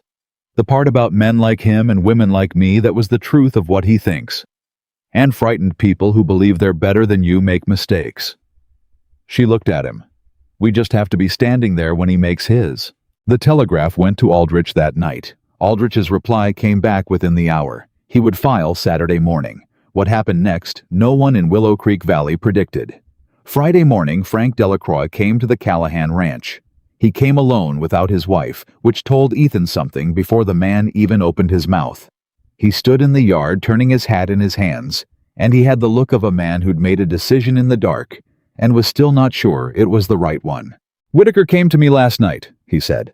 Ethan waited. "Offered to settle my easement claim privately, drop it entirely, pay me back half of what I lost on the cattle contracts, no court involvement." Frank looked at his hat. He made it sound generous. "Told me the court case was risky, that his lawyers would drag it out for years, that I'd spend more in legal fees than I'd ever recover." He was quiet a moment. "He also made it clear that if I stayed in the case, things were going to get difficult on my south pasture. Didn't say how, just that they would." "He threatened you," Ethan said. "He was very polite about it," Frank said bitterly. Margaret came out of the house. She'd heard the wagon. She stood on the porch and looked at Frank Delacroix, and something in her face shifted into a very careful stillness. "Mr. Delacroix," she said, "did you take his offer?" "No," Frank said. "I came here instead." Margaret came down the porch steps. "Does your wife know you're here?" "She told me to come." He looked up. "She said Frank Margaret Callahan has done in 2 months what you haven't been able to do in 3 years, which is find a way to fight back.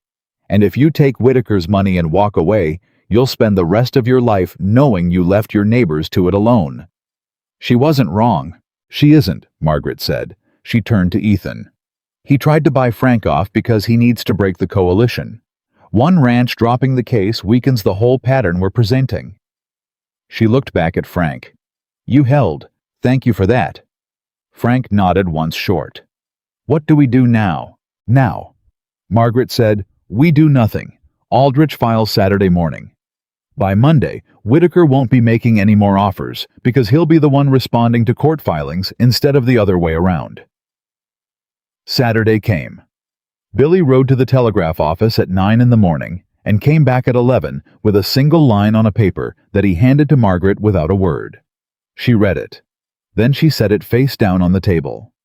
"He filed," she said. Ethan looked at her. "It's done," she said. "It's in the court record. Whitaker can't make it go away now." For a moment, neither of them spoke. Ethan sat at the long table where Samuel Whitmore's daughter had first spread his ledgers and shown him what was being stolen, and he thought about the East Barn still half-charred the deed with 2 names on it, the fight it had taken to get here.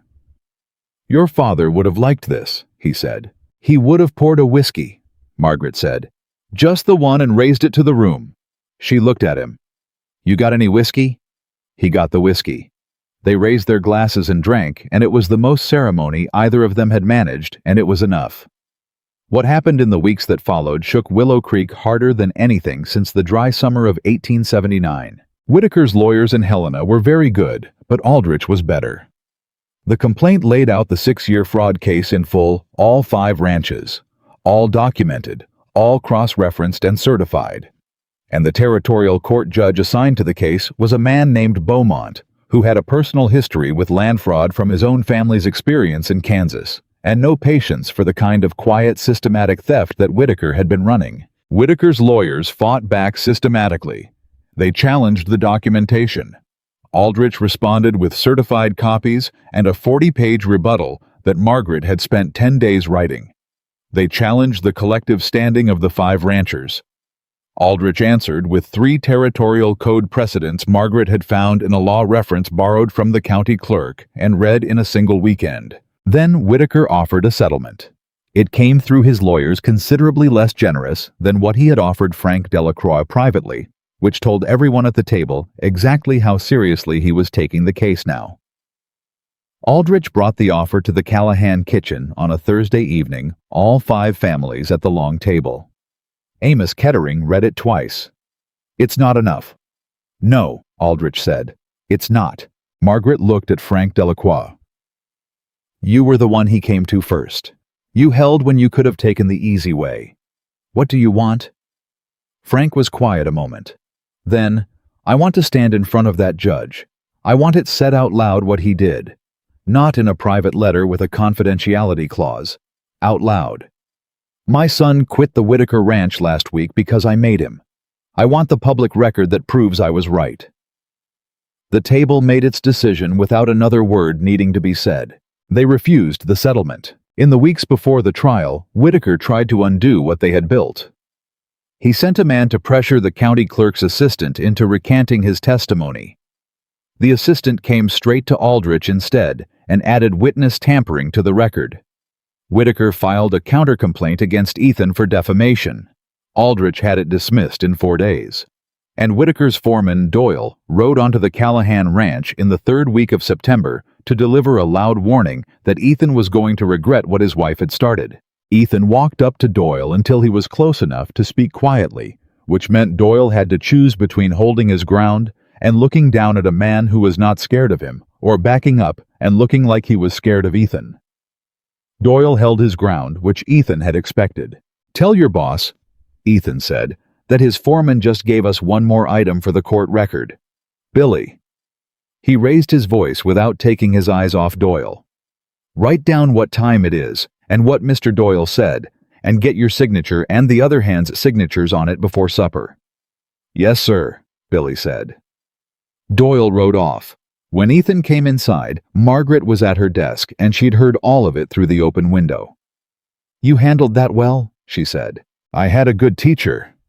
He sat down. "He's getting scared. He's been scared since the filing. This is what scared men do. They make noise to convince themselves they still have control." She set down her pencil. "Ethan, I want to tell you something." He looked at her. "When I got on that wagon in Missouri, I was terrified," she said. "I didn't show it because there wasn't anyone left to show it to, and there wasn't anything showing it would fix. But I was. My father had just died, and the farm was gone, and I was 400 miles from a man I'd never met riding toward a rifle that might or might not be pointed at my face." A pause. "I told myself it didn't matter what you were like. It mattered that there was a place. That was all I let myself want." Ethan didn't speak. "I stopped letting myself want things a long time ago," she said. "Wanting things and not getting them after a while. You learn to just stop. It's easier." She looked at her hands. "But somewhere between the ledgers and the lawyers and Billy making coffee at midnight and you putting my name on the letters, I started wanting again, not just the ranch." She looked up at him. "I want to tell you that. Before the court. Before all of this is settled and we know how it comes out. I want you to know it now while it's still uncertain." The kitchen was very quiet.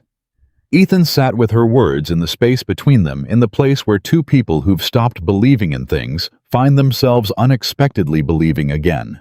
And he thought about the lock on the door she'd stopped using, and the hand on his arm at the barn fire, and the way she'd laughed that once in Billings, like she'd forgotten she could. He thought about Caroline, and the stone his heart had gone to when she died, and the way that stone had been slowly, without his permission, becoming something else. "Margaret," he said, "you don't have to. I know I don't have to." He leaned forward. "I built a fence around myself when Caroline died and kept every living thing outside it for 6 years because inside was the only way I knew how to be safe. And then your daddy sent you to my gate and you stood there with a rifle in your face and didn't blink, and every week since, there's been one less board in that fence." He looked at her straight. "I don't have pretty words, but I've been watching you fight for this ranch like it's already yours, and I realized last week that I don't know when it stopped being because of a deal and started being because of something else. I think it was before Billings. Maybe before the neighbors' meeting. Maybe the night you told Billy to write down what he heard, and I stood there thinking, God, she thought of that before I did, and I was grateful, not embarrassed." He sat back. "I don't know exactly what this is yet, but I know it's real, and I know I don't want it to be uncertain a single day longer than it has to be." "Masani." Margaret held his gaze for a long moment. "That's the most words you've said at once since I got here," she said. "Don't get used to it." She smiled. The real one, the Billings one, the one that went all the way up to her eyes. "All right," she said. "Then let's win this case, and then figure out the rest." "Yes, ma'am," he said. Outside September moved toward October, and the valley waited, and in a courtroom in Helena, a judge named Beaumont was reading a 40-page legal brief written by a woman from Missouri who had taught herself land law by lamplight because she needed a weapon, and that was the one she had. It was, as it turned out, exactly the right one. The trial lasted 2 days. Ethan had expected something with more ceremony. What he got was a wood-paneled room, 12 men in the jury box. Aldrich at the plaintiff's table, with his rolled sleeves, and Whitaker's team of 3 lawyers across the aisle, with their matching certainty that men like them did not lose in rooms like this. Margaret sat between Dorothy Harrow and Ruth Kettering in the front row, the 3 women like a wall, and Ethan thought this was exactly what Whitaker had failed to account for. Aldrich opened by putting the timeline on the record, 6 years, laid out in sequence, clean and factual and relentless. He called 3 of the ranchers to testify in turn. Then he called Margaret. Whitaker's lead lawyer, a man named Pressler, who had a reputation for making witnesses feel foolish on the stand, objected before Aldrich finished saying her name. "Your Honor, Mrs. Callahan is not a named complainant in this action. Her husband is. Her testimony is irrelevant unless—" "Mrs. Callahan compiled the documentary evidence on which this entire complaint rests," Aldrich said without raising his voice. "She is the most qualified witness to speak to what the documents contain and how they were obtained." Judge Beaumont looked at Pressler over his spectacles. "Overruled," he said. "Mrs. Callahan, please take the stand." Margaret walked to the stand, the same way she'd walked into Ethan's church in Willow Creek on their wedding day, straight, unhurried, without a single glance at Pressler or at Whitaker, who was watching her from the defendant's table with an expression that had stopped being pleasant some time ago. Aldrich asked her about the easement records first. She explained them clearly, explained the territorial code, explained why the prescriptive claim failed, and she explained it in terms simple enough that the 12 men in the jury box were nodding along, which Pressler noticed and did not like. Then it was Pressler's turn. He came at her from 3 directions in the first 10 minutes, each designed to make her seem out of her depth. He asked whether she was an attorney. She said no. He asked whether she had formal education in land law. She said no. He asked whether she understood the certified copies could be challenged as to their interpretation. "You're welcome to challenge them," Margaret said. "The interpretation isn't mine. It's in the statutory language of the territorial code, which I can read back to you if it would help." Pressler changed direction. He questioned the barn fire documentation. He suggested it was speculation that a sketch made by a rancher's wife was hardly evidence of arson. "The sketch is supported by the signed statements of 2 witnesses who were present when I made it," Margaret said. "It's also supported by Mr. Whitaker's behavior in the weeks following the fire, including his attempt to settle privately with one of the complaining ranchers, and his foreman's visit to this ranch to issue verbal warnings, both of which are on record." She held Pressler's gaze. "I noted in the case file that I'm not a fire expert. I said what I observed, documented how I observed it, and had witnesses sign the documentation. That's what evidence is." Someone in the gallery made a sound. Judge Beaumont didn't look up from his notes. Pressler tried one more approach. He leaned on the railing with the ease of a man who's done this 1,000 times. "Mrs. Callahan, you arrived in Willow Creek with nothing. No money, no property, no standing. You married a man you'd never met, and within weeks you were pursuing a legal action that stands to benefit your husband financially by hundreds of thousands over time. Is it possible that your motivation here is not the public good you're describing, but your own financial interest in the outcome?" The courtroom was very quiet. Margaret looked at Pressler. "Mr. Pressler," she said, "I arrived in Willow Creek with nothing, as you've said. What I had was the ability to read a land record and understand a number. I used those abilities. If a man with a law degree had done what I did, you would call it thorough preparation of a valid case. You're calling it suspicious because I'm a woman without credentials, and that tells me a great deal about you and nothing useful about the evidence." She didn't raise her voice. As for my financial interest, yes, I am a partner in the Callahan Ranch, which will benefit if we win. So will 4 other families who lost money they earned through years of hard work. The question is not whether anyone at this table has an interest in the outcome. Of course we do. The question is whether the evidence is true. And it is. Pressler stepped back from the railing. He had no follow-up question. Aldrich called the county clerk's assistant last, who testified about the nature of the easement filing and described quietly and precisely the visit he'd received from a man connected to Whitaker's legal team, suggesting his memory of the filing might benefit from some adjustment. That testimony landed in the courtroom like a stone in still water. Whitaker's lawyers put him on the stand. He was composed and gave the performance of a man who has been wrongly accused and is determined to be gracious about it. He explained the easement as a clerical matter. He denied any knowledge of the fire. Aldrich cross-examined him for 45 minutes. By the end, Whitaker's pleasant face had developed a quality it had not had before, the quality of something working very hard to stay in place against pressure it hadn't expected. The jury went out after lunch on the second day. They came back in 2 hours. They found for the plaintiffs on all counts.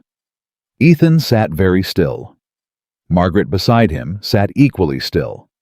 Then Dorothy Harrow said something incoherent and grabbed both of them at once, and Pete Harrow was on his feet, and Amos Kettering, who had not shown visible emotion at any point in 2 days of testimony, put his face in his hands for a moment. Ruth Kettering put her arm around her husband. Frank Delacroix looked at the ceiling. Aldrich turned from the plaintiff's table and caught Ethan's eye and gave one short nod.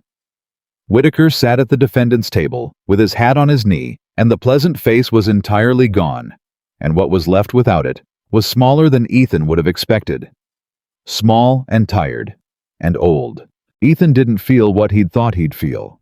He'd spent months carrying a cold, steady anger toward Charles Whitaker, and he'd expected the verdict to release it like a spring trap. Instead, he felt something quieter. Not forgiveness. Not satisfaction either. Something more like the feeling of a debt that's been settled. Done. Filed away.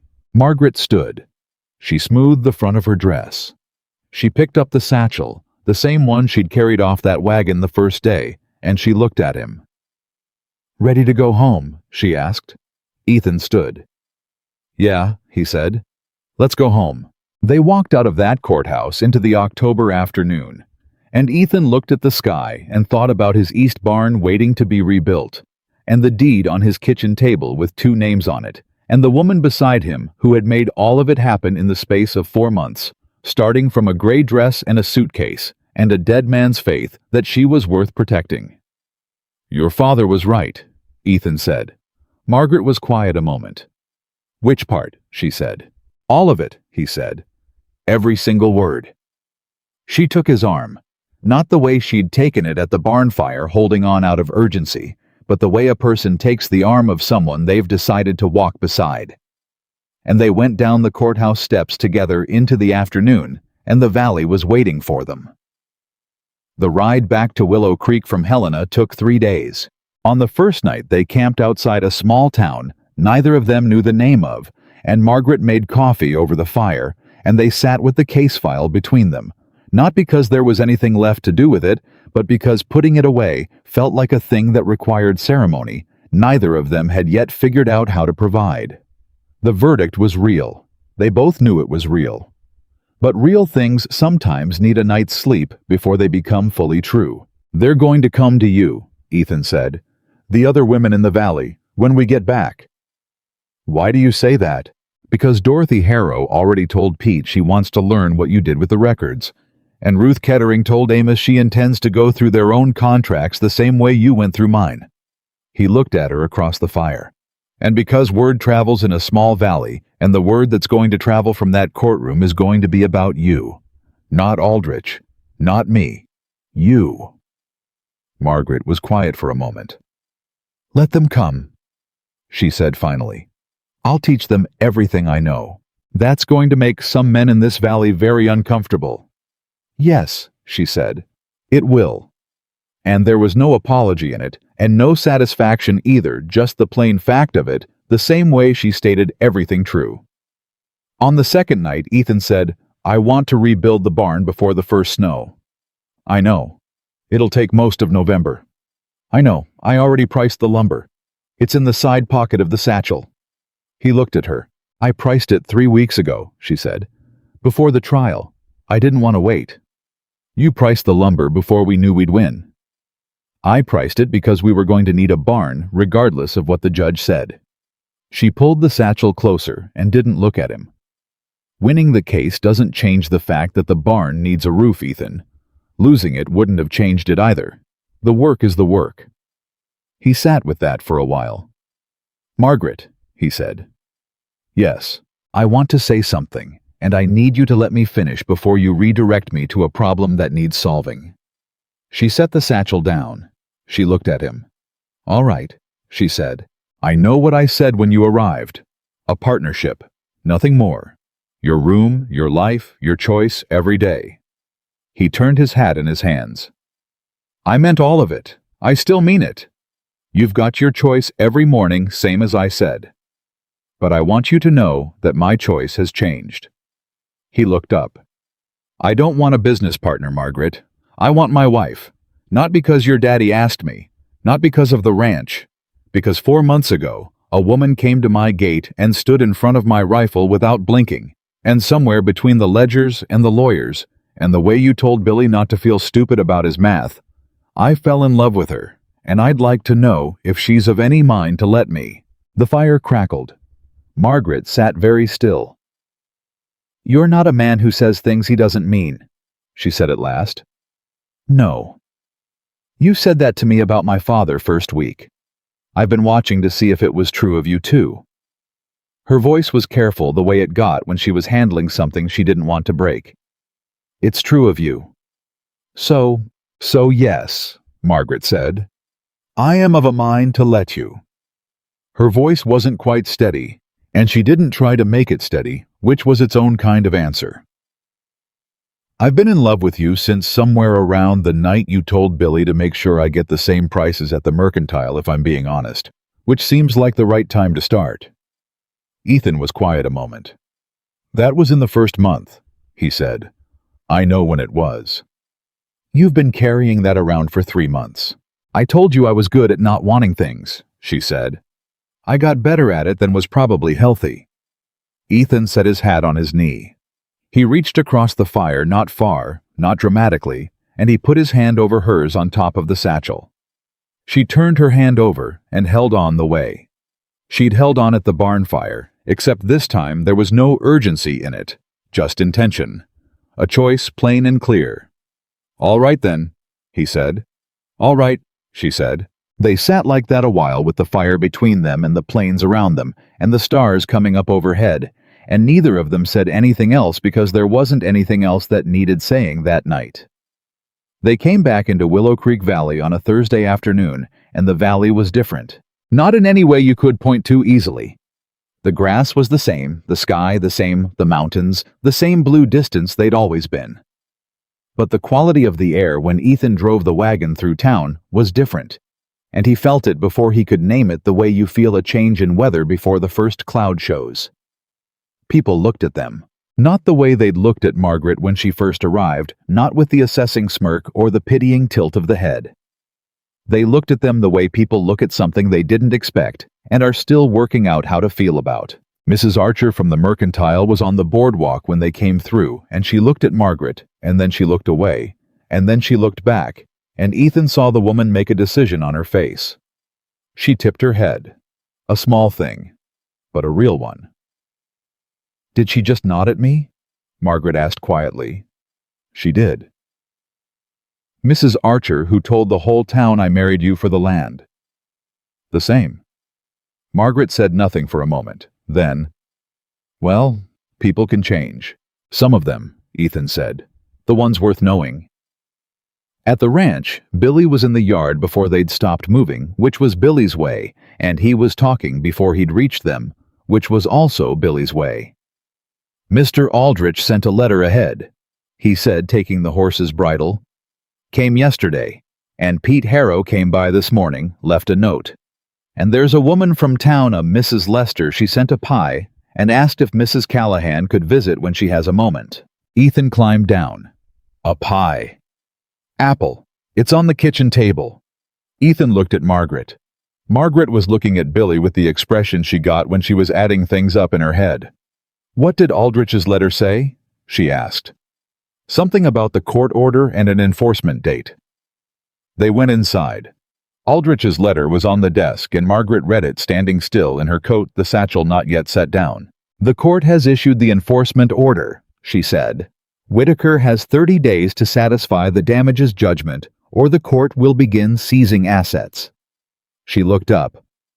He also says Whitaker's lawyers have filed a notice of appeal. Ethan had been expecting that. How long does an appeal take? Months. Possibly a year. She set the letter down. But the enforcement order stands during the appeal unless the appellate court specifically stays it, which Aldrich says is unlikely given the quality of the record. She turned to face him. He's not going to win the appeal, Ethan. He's filing it to buy time and to make us nervous. Don't let it make you nervous. I'm not nervous, Ethan said. Are you nervous? I've been nervous since Missouri, Margaret said. I've just gotten good at not letting it change what I do. She put the satchel down finally and sat at the kitchen table, and Ethan put the coffee on, because that was a thing he'd learned to do in the months since she arrived. He'd learned to put the coffee on when she sat down with that particular set to her shoulders that meant she was still working through something. The appeal changes the timeline, she said, but it doesn't change the outcome. What it does do is give us time. Time for what? Time to make sure the ranch is completely solid before any of the damages money comes through. I don't want us to build our next 6 months on money that's tied up in appellate proceedings.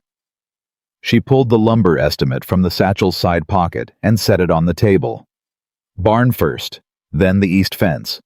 Then I want to talk to you about the water rights on the north pasture, because if Whitaker ends up selling that land as part of the damages settlement, there's a question about access that we should resolve before someone else buys it. Ethan sat down across from her and watched her move through the problems the way she always moved through problems, fast and methodical and completely without self-pity, about the fact that the problems kept coming. 3 days' ride from Helena, and she was already 3 steps ahead. Margaret, he said. The pie. She looked up. What about it? A woman from town sent you a pie. She looked back at the papers. I heard Billy. That's not nothing. I know it's not nothing. She was quiet a moment. I know what it is. It's the beginning of the town deciding what they think of me now that the verdict is public. Some of them will send pies, some of them will keep their distance, and some of them will be Mrs. Archer on the boardwalk somewhere in the middle working it out. She finally looked up, and he saw on her face what she almost never let him see, the tiredness underneath the competence. I spent 29 years being the woman people decided things about before they met me. I don't need the valley to love me, Ethan. I just need them to deal with me honestly. A pause. The pie is a start. Ethan got up. He cut 2 pieces of the pie and set one in front of her and sat back down. She looked at the plate. The lumber estimate, she said. It'll keep. She picked up the fork. The east barn went up through November. Ethan worked it with Billy and 2 extra hands hired from town. And on the 3rd day, Pete Harrow showed up without being asked.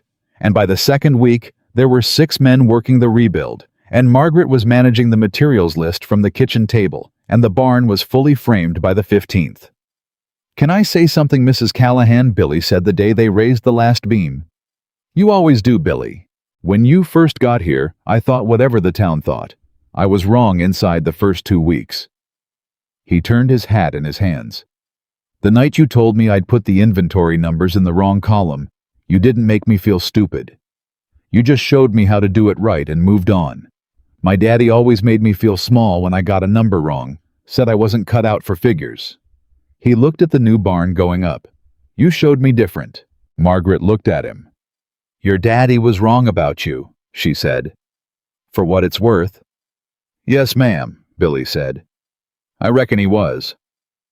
December brought the first snow, and the appeal decision came in the 3rd week of January. The appellate court denied Whitaker's appeal in full. Aldrich's letter arrived on a Thursday, the same day of the week that Ethan and Margaret had been married, which neither of them pointed out, but both of them noticed. Margaret read the letter at the kitchen table with the morning's coffee, and then set it in the case file, and closed the file, and set it on the shelf where she kept the finished things. "It's over," she said. Ethan said nothing. "He has to pay," she said. "All of it. Every family. The full judgment plus interest for the months of appeal." Ethan sat down. It had been 6 months since the woman in the gray dress had climbed off a wagon at his gate with his rifle in her face and a dead man's letter in her hand. 6 months since he'd stood on his porch and told her this was a partnership and nothing more, and meant it, and not known then what the word partnership would turn out to mean. 6 months since the barn that now stood solid and new on the east side of the ranch had been a pile of char, and the valley had been in the grip of a man who'd been slowly buying it out from under itself. "Ethan," Margaret said. He looked at her. "Say something." "I don't have the words," he said. "I've been telling you that since you got here. I don't have the words for most of it." "Then say the small thing. Whatever's in your head right now." He thought about it. "I was going to lose this ranch," he said. "Not this year, not next year, but in 5 years, maybe 7. The way Whitaker was working it, I would have lost it. And I didn't know. I knew something was wrong the way you know a horse is off before you can say what's wrong.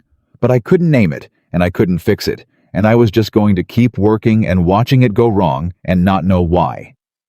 He looked at his hands on the table. "You walked up to my gate, and I pointed a gun at you." "You did," Margaret said. "And now here we are." "Here we are," she said. "I owe Samuel Whitmore more than I thought I did," Ethan said. "I thought I owed him my life from the accident.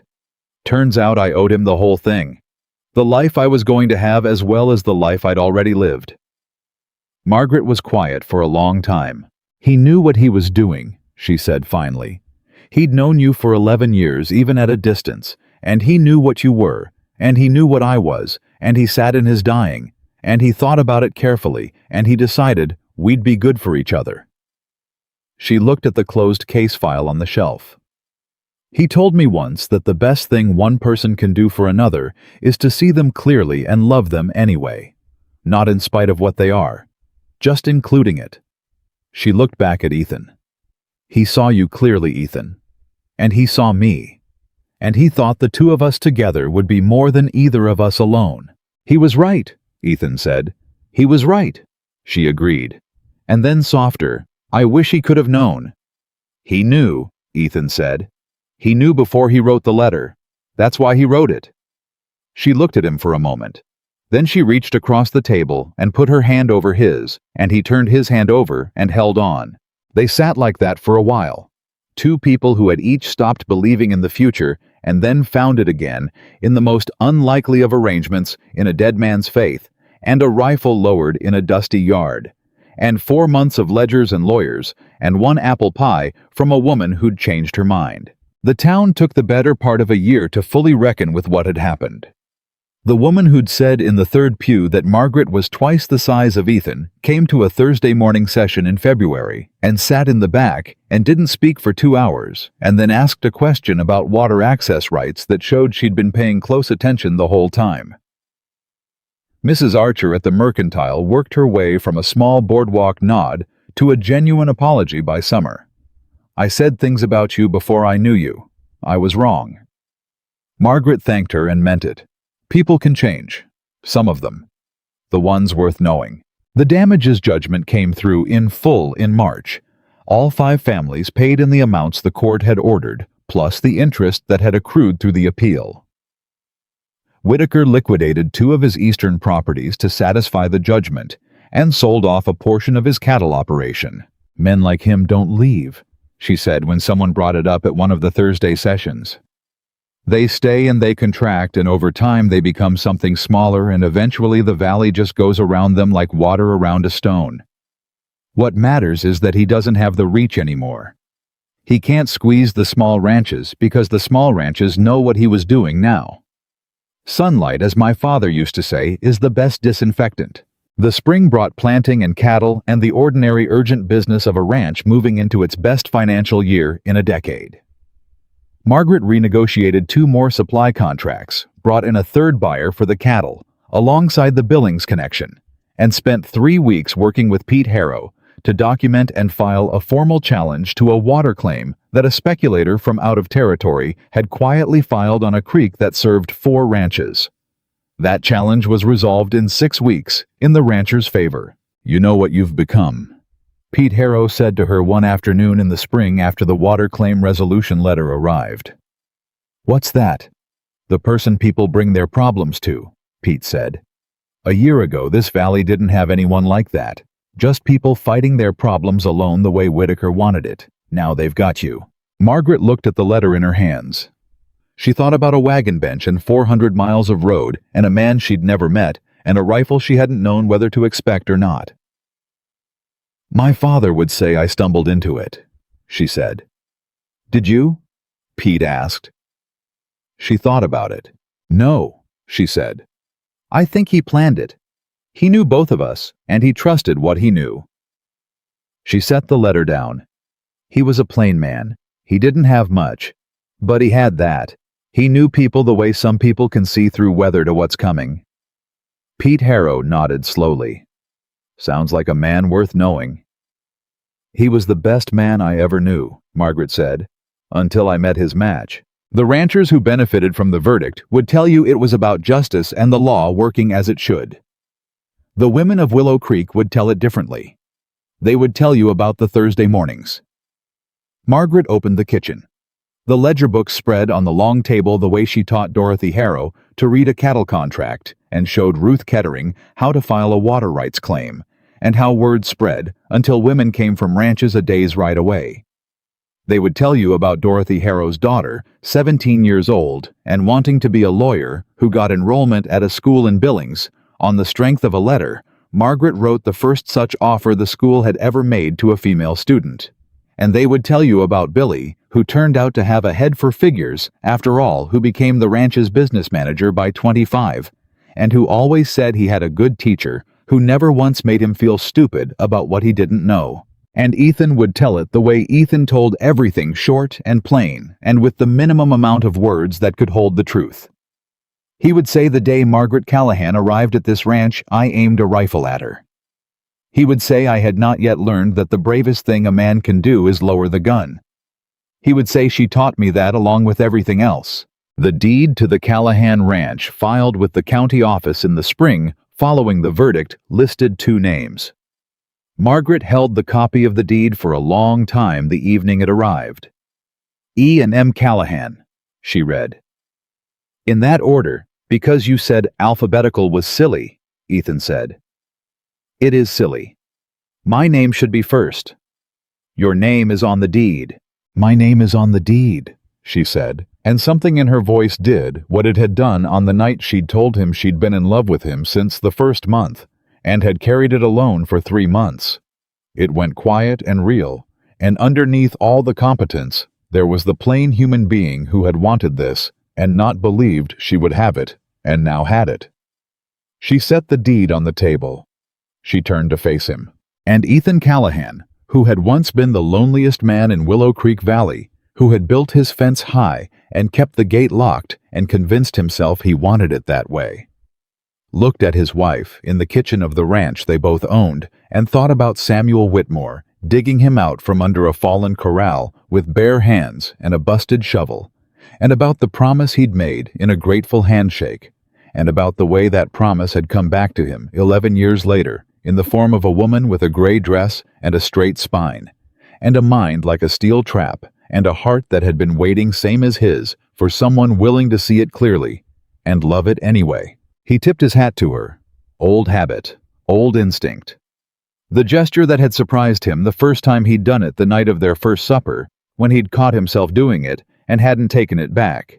He didn't take it back now either. Mrs. Callahan, he said. She smiled at him. The real one. The one that went all the way up. Mr. Callahan, she said. On a Sunday evening in late May, Ethan found Margaret at his grandmother's grave. She was standing with her hands folded and her head slightly bowed, not praying exactly, just being present in the way she was present at things fully and without distraction. He stood back and let her have the moment. When she turned and saw him, she didn't startle. She never startled.